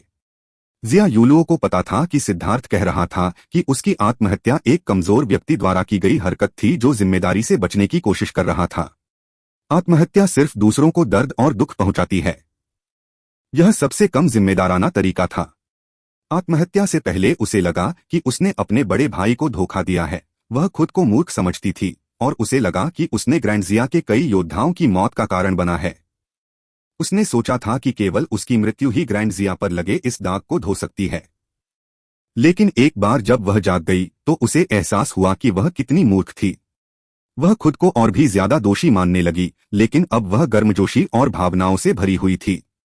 वह जानती थी कि उसके आसपास के सभी लोग उससे प्यार करते हैं। सिद्धार्थ से बात करने के बाद उसे बहुत अच्छा लगा। वह एक बार फिर खुश हो गई। सिद्धार्थ, तुम इतना सब कैसे जानते हो? मैं तुम्हारी तुलना में एक बच्ची की तरह महसूस करती हूं। हालांकि सिद्धार्थ उससे सिर्फ कुछ साल बड़ा था, लेकिन वह उससे कहीं ज्यादा परिपक्व था। वह चाहती थी कि उसके पास भी उसके जैसी योग्यता हो।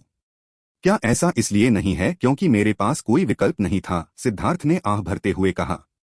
खुशी से जीने के लिए केवल मार्शल ताकत की आवश्यकता नहीं थी। विभिन्न समस्याओं को हल करने में सक्षम होने के लिए एक व्यक्ति को सभी प्रकार के क्षेत्रों में कुशल होना आवश्यक था। सिद्धार्थ को कभी कभी ऐसा लगता था कि स्वर्ग उसे हर क्षेत्र में कुशल बनने के लिए मजबूर कर रहा है। सिद्धार्थ, क्या तुम मुझे अपनी कुछ कहानियां सुना सकते हो? जिया यूलुओ ने उत्सुकता से पूछा। ऐसी अनैतिक कहानियों का क्या मतलब है? मेरी कहानियों में कोई चमक नहीं है। चलो इसके बजाय वाइन गॉड पैलेस चलते हैं। सिद्धार्थ अपने बारे में बात नहीं करना चाहता था। उसे लगा कि उसका साधना पथ खून की बारिश से ज्यादा कुछ नहीं था।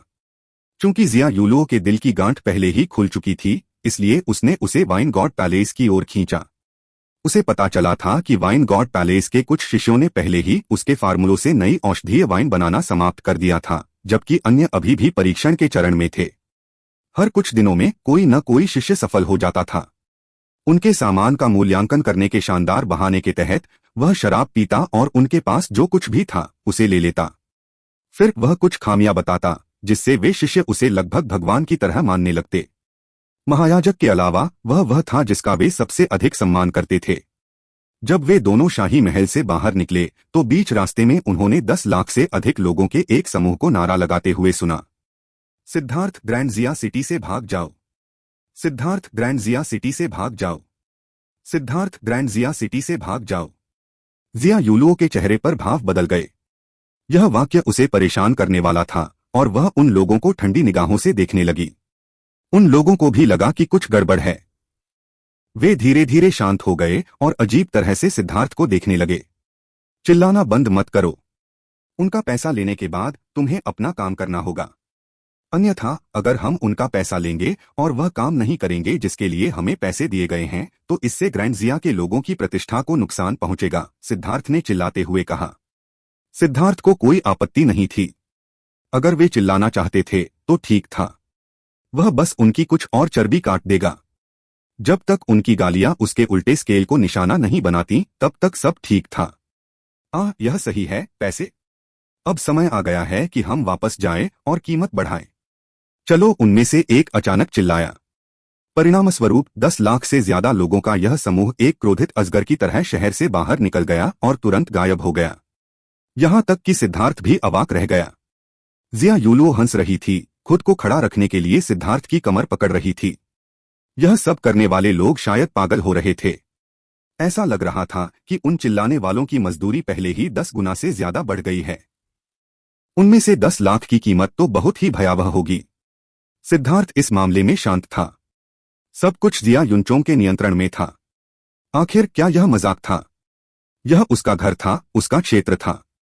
अगर दूसरा पक्ष जानबूझकर व्यापार करने आया तो वह और किसे ठगेगा? सिद्धार्थ और जिया यूलुओ वाइन गॉड पैलेस पहुंचे। दिन बहुत संतोष से बीते। पिल टॉवर की चापलूसी करने वाले संप्रदाय इस कीमत का भुगतान करने का दर्द महसूस कर रहे थे। उनमें से दर्जनों भी इतना अधिक खर्च वहन करने में असमर्थ थे। अंत में पिल टॉवर ने आदेश जारी किया कि चिल्लाना जारी रखने की कोई आवश्यकता नहीं है। वे ग्रैंड जिया के सम्राट से बात करने के लिए अपने संप्रदायों से सैकड़ों विशेषज्ञों को इकट्ठा कर रहे थे। लेकिन इसी दौरान एक ऐसी खबर फैली जिसने पिल टॉवर को पूरी तरह से अचंभित कर दिया। पिल टॉवर के विशेषज्ञों ने पाया कि ग्रैंड जिया पर दबाव बनाने के लिए भीड़ को आदेश देना बेकार था। ग्रैंड जिया बहुत जिद्दी था। उसने सिद्धार्थ को सौंपने से इनकार कर दिया। आखिरकार उनका धैर्य जवाब दे गया। पिल टॉवर सिद्धार्थ को बाहर निकालना चाहता था क्योंकि वे नहीं चाहते थे कि यह मामला और बड़ा हो जाए। पिल टॉवर इन भूमियों पर हावी हो सकता था, लेकिन 4 प्राचीन राष्ट्र महाद्वीप के भीतर विशेष क्षेत्र थे। वे संरक्षित थे और यहां तक कि पिल टॉवर भी सीधे मार्शल बल का उपयोग करने की हिम्मत नहीं कर सकता था। इसके अलावा ग्रैंड जिया के भीतर वाइन गॉड पैलेस भी था। यह एक ऐसा अस्तित्व था जिससे पिल वैली भी आशंकित थी। एक भी पिल टॉवर उनके साथ खिलवाड़ करने की हिम्मत नहीं करेगा। लेकिन अब सिद्धार्थ ने बाहर आने से इनकार कर दिया और वे ग्रैंड जिया पर बस पैसे फेंक रहे थे, जिसका कोई असर नहीं हुआ। यह एक अथाह गड्ढे की तरह था। इसलिए पिल टॉवर ने ग्रैंड जिया सिटी के बाहर कई विशेषज्ञों को इकट्ठा किया, जो सभी लाइफ स्टार क्षेत्र में थे। वे ग्रैंड जिया सिटी में प्रवेश करेंगे और सम्राट को सिद्धार्थ को सौंपने के लिए मजबूर करेंगे।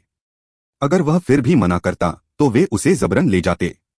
जब तक वे आम लोगों को नुकसान नहीं पहुंचाते तब तक इस बहाने से कि सिद्धार्थ ने पिल टॉवर के शिष्य को मार डाला था और उनके पैतृक सामान ब्लेजिंग ड्रैगन कॉल्ड्रॉन को छीन लिया था, इसे नियमों का उल्लंघन नहीं माना जाएगा।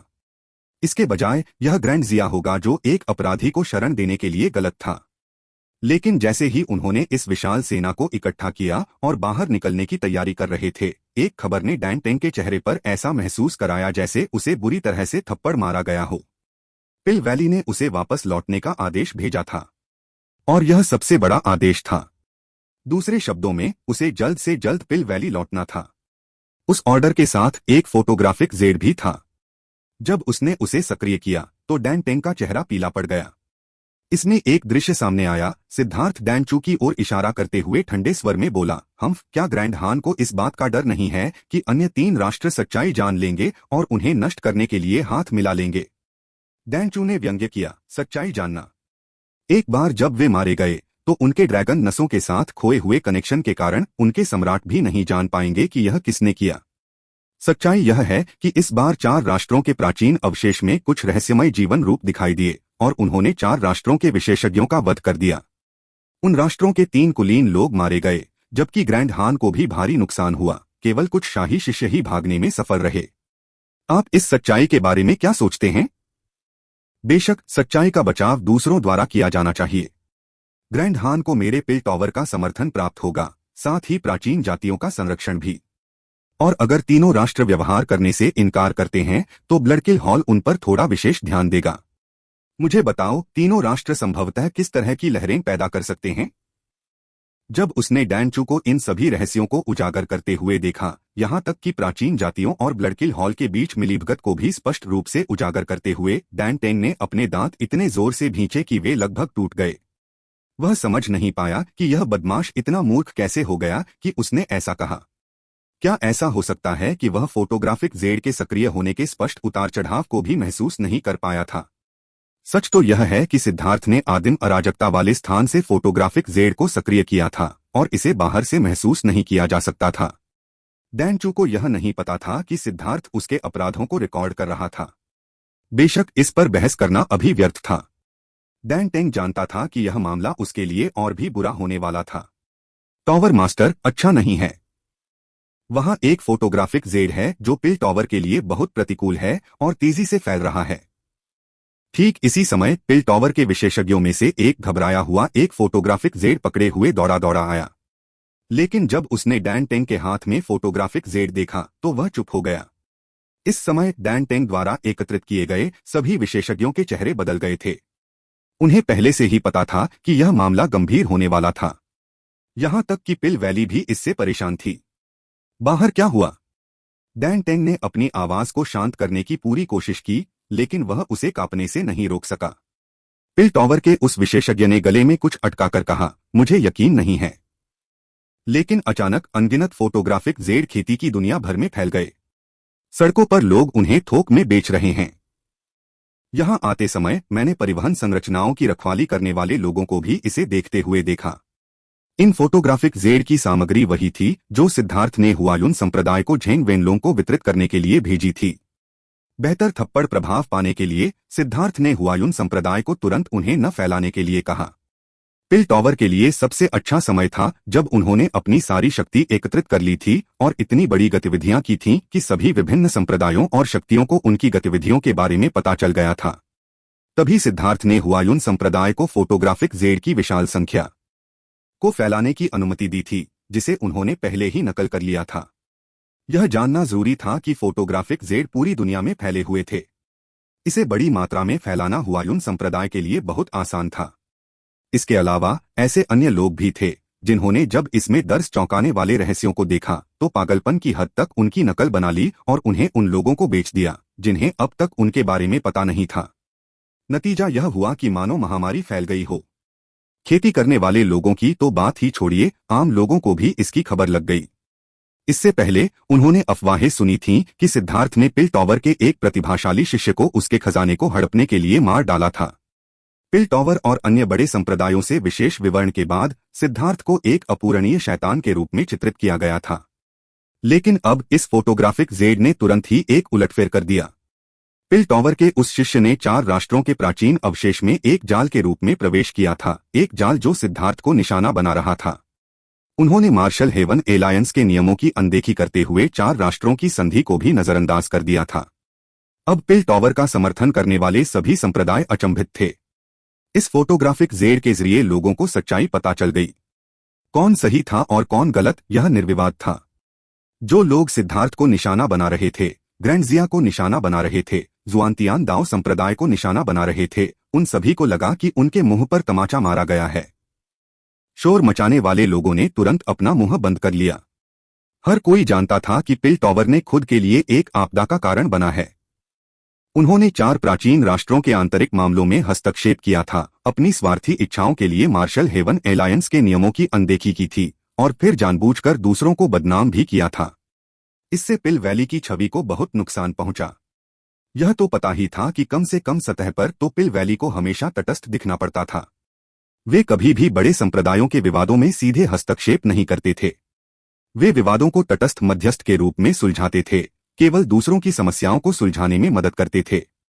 लेकिन इस बार पिल टॉवर बहुत आगे निकल गया था और वे पकड़े गए थे। मार्शल हेवन एलायंस शायद अपना उग्र रूप दिखाने वाला था। यह निश्चित रूप से हुआयुन संप्रदाय की बदनामी है। मैंने बहुत पहले ही सुना था कि उनका उस अपराधी सिद्धार्थ के साथ संबंध है। कोई और इतनी जल्दी झूठी खबर नहीं फैला सकता, स्वर्ग दमन जादू संप्रदाय के उपसंप्रदाय गुरु मा जिंगकोंग ने कहा। मा शिंगकोंग वास्तव में बोलना जानता था। इसे सबसे पहले फर्जी खबर कहने से स्वर्ग दमन जादू संप्रदाय तुरंत पिल टॉवर के करीब आ गया। लेकिन यह डैन टेंग की चिंता को शांत करने में सक्षम नहीं था। उसे लगा जैसे उसका सिर फटने वाला है। उसे यह भी नहीं पता था कि क्या करना है और डर उसके दिल में घुसने लगा। हर कोई, पिल वैली ने मुझे वापस लौटने का आदेश दिया है, इसलिए मुझे जाना होगा। डैन टेंग ने आह भरी और अपना चेहरा मोटा कर लिया। तो फिर हमारा क्या होगा? सभी लोग अचंभित थे। वे केवल शक्ति प्रदर्शन के लिए उसके लिए एकत्र हुए थे। आप जो चाहे कर सकते हैं, यह कहने के बाद डैन टेंग गायब हो गया। क्या? सब एक दूसरे को खाली आंखों से देखने लगे। मेजबान भाग गया था, इसलिए अब यहां रहना व्यर्थ था। भले ही सिद्धार्थ ग्रैंडजिया से बेशर्मी से बाहर निकल जाए, क्या वे उसे छूने की हिम्मत करेंगे? उनके पास क्या कारण था? यह फोटोग्राफिक जेड उनके चेहरे पर एक बड़ा तमाचा था। सिद्धार्थ पीड़ित था, जबकि पिल टॉवर वह बदमाश था जिसकी योजना विफल हो गई थी। भले ही उन्हें सच्चाई का पता नहीं था, लेकिन वे शायद अंधे होने के कारण शापित होने वाले थे। अब वे सभी बेवकूफ बन गए थे जो बेबुनियाद आरोप लगा रहे थे। उन्होंने आंख मूंदकर पिल टॉवर की चापलूसी की और एक अच्छे इंसान की निंदा की। खैर, हालांकि सिद्धार्थ को वास्तव में एक अच्छा इंसान नहीं कहा जा सकता था, लेकिन यह एक सच्चाई थी कि वे सभी हंसी के पात्र बन गए थे। हर कोई अपने आप को व्यस्त रख सकता है। मेरे संप्रदाय में कुछ काम हैं जिन्हें मुझे संभालना है, इसलिए मैं आपके साथ नहीं जाऊंगा। मुझे याद है, मेरे संप्रदाय के शिष्यों की परीक्षाएं शुरू होने वाली हैं। मुझे भी जाना है। कुछ देर की खामोशी के बाद वे तितर-बितर होने लगे। कुछ लोग जल्दी से ग्रैंडजिया शहर की ओर भागे और अपने शिष्यों को सूचित किया कि वे अपना सामान समेट लें। वहां और समय या पैसा बर्बाद करने की कोई जरूरत नहीं थी। उनमें से ज्यादातर लोग चले गए, लेकिन एक समूह ऐसा था जो नहीं गया। वे थे प्राचीन जातियों के लोग। उन्हें धार्मिक मार्ग की कोई परवाह नहीं थी। वे बस सिद्धार्थ के साथ अपने कर्ज का भुगतान करना चाहते थे। सिद्धार्थ के पास चाहे जो भी कारण हो, जो कोई भी उनके शिष्यों को मारता था, उसे खून से भुगतान करना पड़ता था। वे मार्शल हेवन एलायंस से नहीं डरते थे। उनका प्राचीन जाति गठबंधन भी शक्तिशाली था और सिद्धार्थ ने उनकी जातियों के 3 सबसे शक्तिशाली प्रतिभाशाली लोगों को मार डाला था। प्राचीन जातियां इस क्रोध को बर्दाश्त नहीं कर सकती थीं। दूसरी ओर यह तथ्य कि पिल टॉवर के लोग चले गए थे, उन्हें बहुत खुशी हुई। अब उनके पास सिद्धार्थ के लिए लड़ने वाला कोई नहीं था। अन्यथा अगर सिद्धार्थ पिल टॉवर के हाथों में आ जाता तो वे उसे व्यक्तिगत रूप से नहीं मार सकते थे। हालांकि उन्होंने पहले ही इस पर चर्चा कर ली थी और तय कर लिया था कि सिद्धार्थ का सिर प्राचीन जातियों को भेजा जाएगा, फिर भी उसे व्यक्तिगत रूप से न मारना उनकी प्रतिष्ठा के लिए एक झटका था। प्राचीन जातियों के मूर्खों, क्या तुम अभी भी चुप नहीं हुए? तुम्हारी माँ चाहती है कि तुम खाना खाने के लिए घर लौटो। ठीक इसी समय शहर के दरवाजे के ऊपर से एक युवक उनकी तरफ चिल्लाया। उसकी शैतानी मुस्कान और आलसी अंदाज से ऐसा लग रहा था कि उसे पिटाई की जरूरत है। वह सिद्धार्थ के अलावा और कौन हो सकता था। सिद्धार्थ बहुत तरोताजा था। जैसी कि उम्मीद थी, इस मामले को झेंग वेनलोंग पर छोड़ना सही फैसला था। उसने अनुमान लगाया कि डैंग टेंग ने खुद को मारने की इच्छा भी पैदा कर ली है।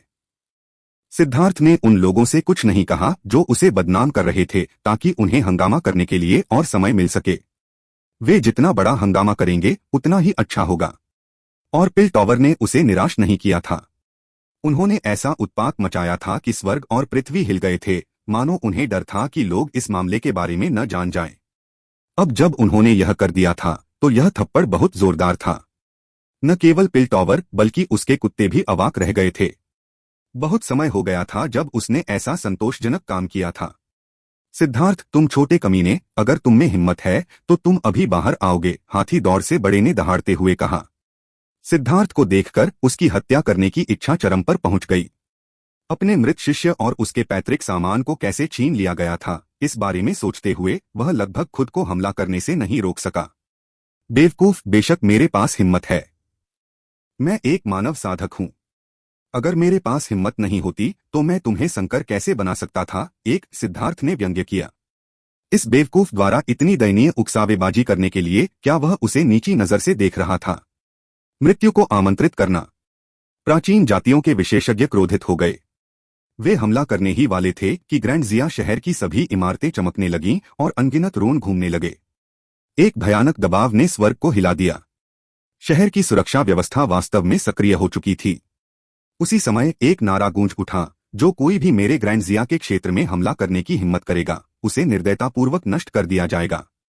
यह शक्तिशाली और प्रभावशाली आवाज शाही शहर से आ रही थी। यह ग्रैंड जिया के सम्राट जिया युयांग की आवाज थी। एक तुच्छ प्राचीन राष्ट्र मेरी प्राचीन जाति गठबंधन के खिलाफ जाने की हिम्मत कैसे कर सकता है। यह मत सोचो कि हम पिल टॉवर हैं। कोई भी मेरी प्राचीन जातियों के कदमों को नहीं रोक सकता, हाथी दौड़ विशेषज्ञ ने व्यंग्य किया। कितना शोर है। मेरे वाइन गॉड पैलेस के पास कौन इतना बेलगाम होने की हिम्मत कर सकता है। ठीक इसी समय ग्रैंड जिया शहर के भीतर से एक ठंडी चीख आई। अंतरिक्ष थोड़ा हिल गया और एक खूबसूरत महिला सिद्धार्थ के बगल में प्रकट हुई। सिद्धार्थ चौंक गया। क्या यह वही महिला साधक नहीं थी जिसने उसे शराब भेजी थी। आमतौर पर वह बहुत मिलनसार थी, एक बड़ी बहन की तरह। हालांकि उसने अपनी आभा नहीं छोड़ी थी, फिर भी वह किसी तरह एक तेज धार वाली तलवार की तरह लग रही थी जो अपनी म्यान से बाहर आने वाली थी। उसकी आंखों में एक संयमित रोशनी थी जो अविश्वसनीय रूप से बर्फीली थी। तीनों रेस के लीडर दंग रह गए। वह वास्तव में एक शक्तिशाली लाइफ स्टार विशेषज्ञ थी। जिया युयांग भी हैरान था। वाइन गॉड पैलेस ने कभी बाहरी दुनिया के मामलों में हस्तक्षेप नहीं किया था। यहां तक कि अगर वह उनसे मदद मांगने भी जाता तो भी यह बेकार होता। लेकिन अब वाइन गॉड पैलेस सिद्धार्थ के लिए बाहर आने को तैयार था। जिया युयांग को यह बेहद अजीब लगा। वह स्थान जहां वाइन गॉड पैलेस स्थित है, उसकी निंदा नहीं की जा सकती। आपको जल्दी से चले जाना चाहिए या मेरे वाइन गॉड पैलेस को असभ्य होने और आपको जबरन बाहर निकालने के लिए दोष न दें। महिला ने प्राचीन जाति विशेषज्ञों को ठंडे अंदाज में देखा। उनके चेहरे पर उदासी छा गई। उन्हें उम्मीद नहीं थी कि वाइन गॉड पैलेस इस मामले में हस्तक्षेप करेगा। इसके अलावा वे इतने असभ्य थे। प्राचीन जातियों को ग्रैंड जिया की परवाह नहीं होगी, लेकिन वे निश्चित रूप से वाइन गॉड पैलेस को नीची नजर से देखने की हिम्मत नहीं करेंगे। लेकिन वाइन गॉड पैलेस के इतने असभ्य होने के लिए अगर वे वास्तव में इस तरह से चले गए तो क्या वे हंसी का पात्र नहीं बनेंगे। जिस समय प्राचीन जातियां एक कठिन परिस्थिति में फंसी हुई थीं, उसी समय ग्रैंड जिया शहर के बाहर एक बड़ा व्यक्ति था जो शंक्वाकार टोपी पहने हुए था और उसकी पीठ पर एक बड़ी तलवार थी जो उदासीनता से देख रहा था। उसका आकार बहुत बड़ा और प्रभावशाली था, लेकिन वह तलवार उससे भी बड़ी थी और उससे भारी दबाव पड़ता था।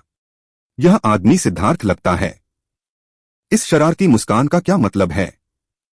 क्या इसमें जरा सी भी हिम्मत नहीं है? बड़े आदमी ने भौहें सिकोड़ी। सिद्धार्थ को नहीं पता था कि कोई उसे गुप्त रूप से देख रहा है। राख जैसे चेहरे वाले प्राचीन जाति विशेषज्ञों को देखते हुए उसने चिल्लाते हुए कहा, जल्दी करो और भाग जाओ। 3 दिनों में मैं पश्चिमी दर्रे से ग्रैंड जिया को छोड़ दूंगा। अगर तुम में हिम्मत है तो आओ और मुझसे लड़ो। इतना कहकर सिद्धार्थ और महिला शहर लौट आए। प्राचीन जाति विशेषज्ञों के भाव डूब गए। हमें क्या करना चाहिए? मैंने सुना है कि यह बच्चा इस तरह झूठ नहीं बोलता। चलो पश्चिमी दर्रे पर जाकर इंतजार करते हैं। प्राचीन जातियां सिद्धार्थ के चरित्र के बारे में बहुत स्पष्ट थीं। उन्होंने पूर्वी बंजर भूमि में उसकी जांच शुरू कर दी थी। हालांकि सिद्धार्थ चालाक था, लेकिन जब उसका खून गर्म होता था तो वह आसानी से कुछ मूर्खतापूर्ण काम कर देता था। लेकिन एक बात पक्की थी, वह हमेशा अपनी बात पर अड़ा रहता था। प्राचीन जाति विशेषज्ञ चले गए। तलवार लिए उस बड़े आदमी ने थोड़ा सिर हिलाया और वह भी गायब हो गया। सिद्धार्थ शाही महल में लौट आया। जिया युयांग, सफेद बालों वाला बुजुर्ग, जिया युनचोंग, जिया युलुओ और अन्य सभी उसका इंतजार कर रहे थे। सिद्धार्थ, क्या तुम सचमुच चले जाओगे? जिया युलुओ ने चिंतित होकर पूछा। वे स्पष्ट रूप से आश्चर्यचकित थे। वाइन गॉड पैलेस पहले ही प्रकट हो चुका था और अनिवार्य रूप से कह चुका था कि वे उसकी रक्षा करेंगे। छोड़ने का यह निर्णय नासमझी थी। हाँ, मुझे दूसरों के साथ शरण लेना पसंद नहीं है। चाहे वह ग्रैंड जिया हो या वाइन गॉड पैलेस, वे केवल कुछ समय के लिए ही मेरी रक्षा कर सकते हैं, वे मुझे जीवन भर नहीं बचा सकते। इसके अलावा अगर मैं विशेषज्ञों द्वारा संरक्षित हूं तो मुझे अपनी प्रेरणा खोने का डर है। मुझे बहुत सी चीजें करनी हैं और मेरे सामने यह परीक्षण मेरे लिए खुद को संयमित करने का एक तरीका है। अगर मुझमें खुद को संयमित करने का साहस भी नहीं है तो मैं अपनी भविष्य की चुनौतियों का सामना कैसे कर पाऊंगा? इसलिए अब से 3 दिन बाद मैं चला जाऊंगा। मैं तुरंत नहीं जा रहा हूं, इसका कारण आप सभी को अलविदा कहना है। सिद्धार्थ मुस्कुराया। जिया युनचोंग ने कहा, भाई लोंग। भाई जिया, मैंने पहले ही फैसला कर लिया है। मेरा मन बदलने की कोशिश मत करो। तुमने अपने अजेय दाव को फिर से खोज लिया है, लेकिन जहां तक मेरा सवाल है, मुझे अपनी यात्रा जारी रखनी है। दुखी मत हो, क्योंकि जब तक मैं जीवित हूं, मेरा नाम निश्चित रूप से स्वर्ग को हिला देगा और पूरे सेंट्रल प्लेन्स में प्रसारित होगा। अलग होना या न होना अंतरिक्ष और समय की अवधारणा से ज्यादा कुछ नहीं है। हम आत्मा में करीब होंगे। वास्तव में साथ रहना महत्वपूर्ण नहीं है। सिद्धार्थ ने जिया युनचोंग के कंधे को थपथपाया। ठीक है, तो आज रात हम नशे में धुत होकर शराब पिएंगे। मैं इसे तुम्हारी प्रैक्टिस में मदद करने जैसा मानूंगा। जिया युनचोंग भी एक खुले विचारों वाला और आशावादी व्यक्ति था। उसी दिन शाही महल में एक बड़ी दावत रखी गई। लेकिन इस भोज के दौरान जिया युलुओ नशे में धुत हो गई और वह सिद्धार्थ को पकड़कर हंसने और रोने लगी, जिससे सिद्धार्थ थोड़ा परेशान हो गया। शुरू में तो उसे इस जिद्दी लड़की से कुछ नापसंदगी थी, लेकिन बाद में उसने उसके जिद्दी चरित्र के पीछे उसका दयालु और शुद्ध पक्ष देखा। वह जानता था कि उसके मन में उसके लिए भावनाएं हैं, लेकिन इस तरह की भावनाएं बहुत जटिल थीं। कोई भी निश्चित नहीं था कि यह वास्तव में प्यार था या नहीं। आखिरकार जिया युलुओ ने एक बार अपनी सारी भावनाएं हान वेंजुन को सौंप दी थीं। बाद में सिद्धार्थ प्रकट हुआ था और उसकी भावनाएं सूक्ष्म रूप से बदल गई थीं। उसने सिद्धार्थ के साथ रहना पसंद किया था, लेकिन यह बहुत संभव था कि यह किसी नई चीज में एक युवा महिला की जिज्ञासा थी या शायद ताकतवरों के लिए एक तरह की पूजा थी। यह सच्चा प्यार नहीं था। जहां तक सिद्धार्थ की बात है तो उसने शुरू से ही उसे छोटी बहन की तरह देखा था और उसके मन में कभी रोमांटिक भावनाओं के बारे में सोचा भी नहीं था। लेकिन अब जब वे अलग होने वाले थे तो वह थोड़ा अनिच्छुक था। चारों प्राचीन राष्ट्र साधना जगत से बाहर थे। वे एक साफ तालाब की तरह थे और सिद्धार्थ सिर्फ कुछ दिन ही उसमें रह पाया था। उसके बाद उसे उस कीचड़ में वापस लौटना पड़ा जो अनथीन खतरों से भरा था। अलग अलग रास्तों पर जाना वाकई एक भावुक बात थी। सिद्धार्थ को पता ही नहीं चला कि वह कब नशे में धुत हो गया। उसे यह भी याद नहीं था कि वह दूसरों के बहकावे में आ गया था। वाइन गॉड पैलेस की शराब वाकई बहुत शक्तिशाली थी और व्यावहारिक रूप से ग्रैंड जिया के शिष्यों की सभी जूनियर पीढ़ी गिर गई थी। अगली सुबह सिद्धार्थ जिया युनचोंग से मिलने गया। उसे पता चला कि जिया युनचोंग को पहले ही महल में बुलाया जा चुका है और परिचारक ने सिद्धार्थ को बताया कि हर कोई उसका इंतजार कर रहा है। सिद्धार्थ जल्दी से वहां पहुंचा और उसने देखा कि जिया युयांग और अन्य लोग पहले से ही वहां मौजूद थे। मेज पर एक जानवर की खाल रखी थी। जानवर की खाल के ऊपर अमर अक्षरों में 2 अक्षर लिखे थे, जियाचेंग। इस समय हर कोई जानवर की खाल को जटिल भावों से देख रहा था। जानवर की खाल पर खून के धब्बे लगे हुए थे और वे चौंकाने वाले उतार चढ़ाव दे रहे थे। यह एक आत्मा परिवर्तन विशेषज्ञ का सार रक्त था। सिद्धार्थ चौंक गया। यह कोई साधारण सार रक्त नहीं था। इसमें एक आत्मा परिवर्तन विशेषज्ञ की मृत्यु से पहले की सारी शिकायतें शामिल थीं। सिद्धार्थ को आते देख जिया युयांग ने कहा, ग्रैंड हान की राजधानी को किसी ने जमीन पर गिरा दिया है। दो लाइफ स्टार विशेषज्ञों के अलावा ग्रैंड हान के शाही परिवार के बाकी सभी लोग मारे गए। क्या? अब सिद्धार्थ सचमुच चौंक गया। ग्रैंड हान के साथ ऐसा करने की हिम्मत कौन कर सकता है? ग्रैंड झो, ग्रैंड चू, यह असंभव था। अगर उन्हें ऐसा करना भी था तो वे ग्रैंड जिया के साथ मिलकर ऐसा करते। इसके अलावा उन्हें पिल टॉवर से गुप्त रूप से भुगतान प्राप्त हुआ था। उनके पास ग्रैंड हान को इस तरह सीधे निशाना बनाने का कोई कारण नहीं था।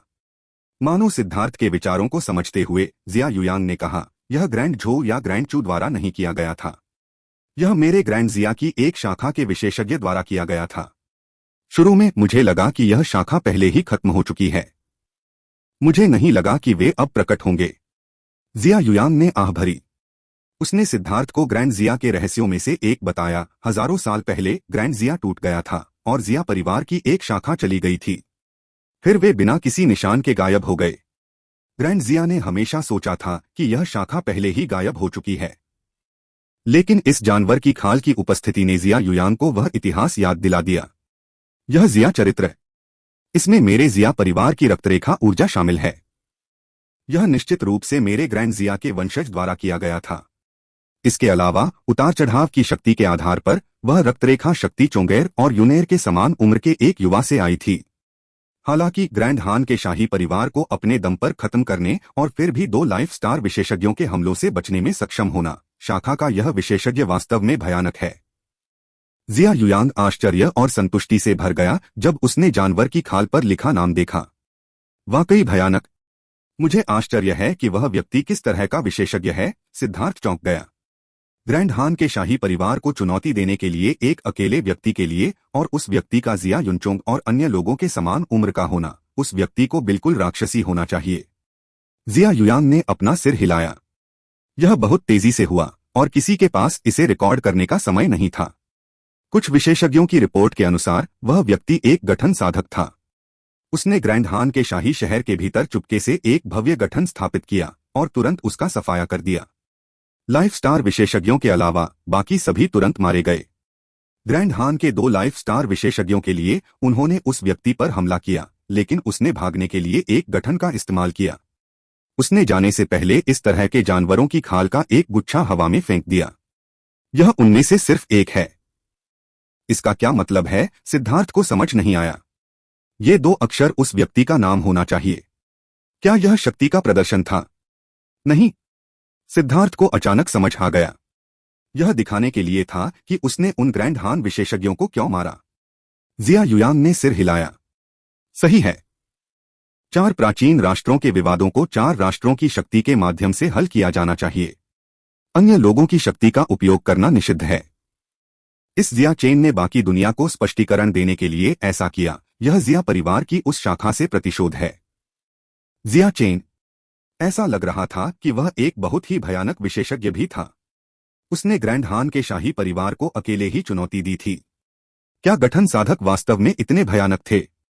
सिद्धार्थ ने मन ही मन खुद से कहा। लेकिन ग्रैंड जिया की इस शाखा ने उनसे कोई संवाद नहीं किया।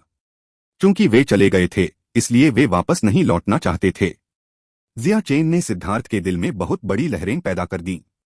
इस दुनिया में बहुत सारे डरावने विशेषज्ञ हैं। शायद एक दिन उसे इस जिया चेन से लड़ना होगा। 3 दिन जल्दी ही बीत गए। सिद्धार्थ ने हाई प्रीस्ट को अलविदा कहने से पहले वाइन गॉड पैलेस के शिष्यों द्वारा उत्पादित सभी औषधीय शराब लूट ली। जिया यूलुओ की आंसुओं से भरी आंखों के नीचे सिद्धार्थ ने ग्रैंड जिया के विशेषज्ञों को विदाई दी। वह एक परिवहन संरचना पर चढ़ गया और गायब हो गया। जब सिद्धार्थ फिर से प्रकट हुआ तो वह ग्रैंड जिया की सीमा पर था।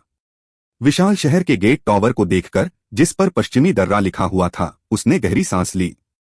अपने लबादे ठीक करते हुए वह बाहर निकल आया। यह शक्तिशाली और प्रभावशाली आवाज शाही शहर से आ रही थी। यह ग्रैंड जिया के सम्राट जिया युयांग की आवाज थी।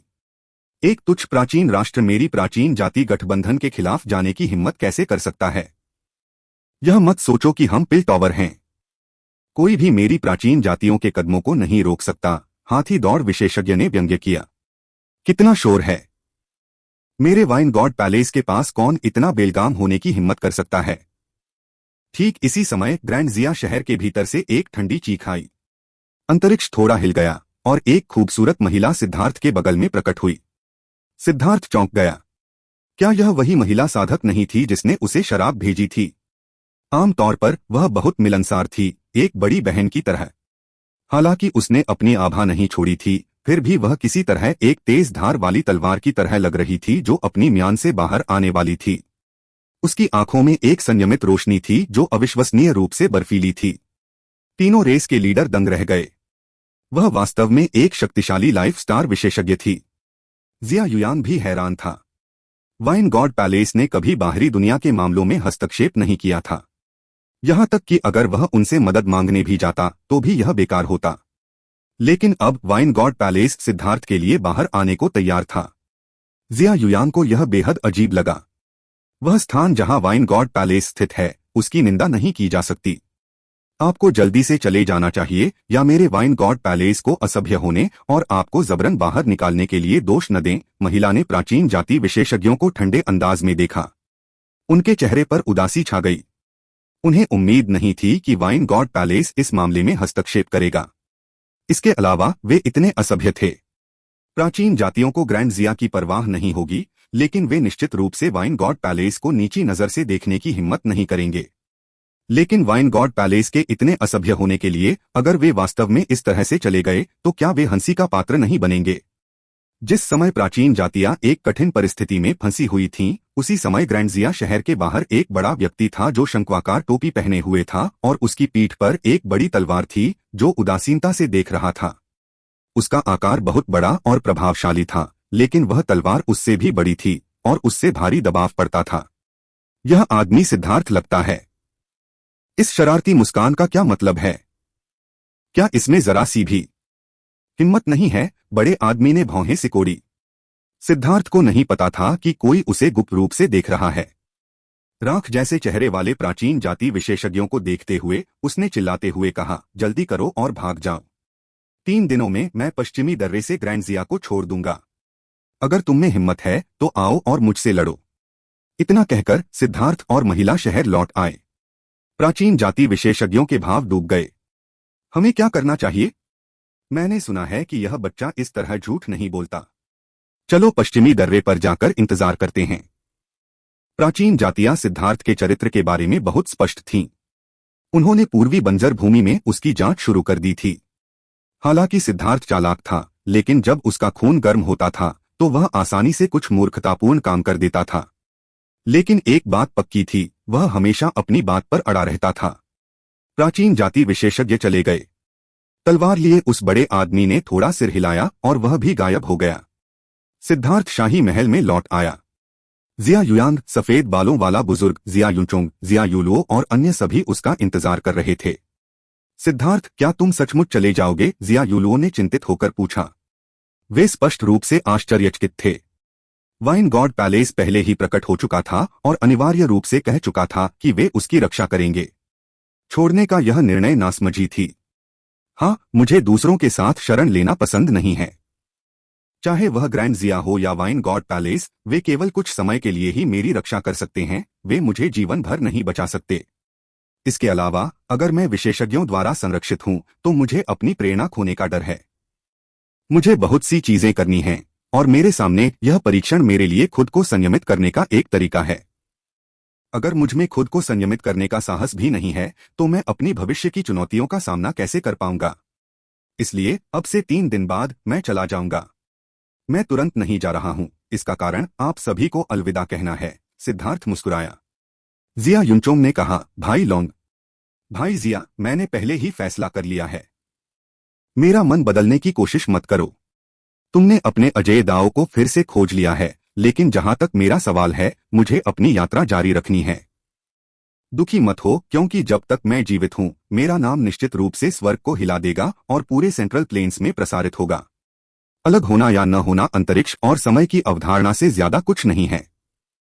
हम आत्मा में करीब होंगे। वास्तव में साथ रहना महत्वपूर्ण नहीं है। सिद्धार्थ ने जिया युनचोंग के कंधे को थपथपाया। ठीक है, तो आज रात हम नशे में धुत होकर शराब पिएंगे। मैं इसे तुम्हारी प्रैक्टिस में मदद करने जैसा मानूंगा। जिया युनचोंग भी एक खुले विचारों वाला और आशावादी व्यक्ति था।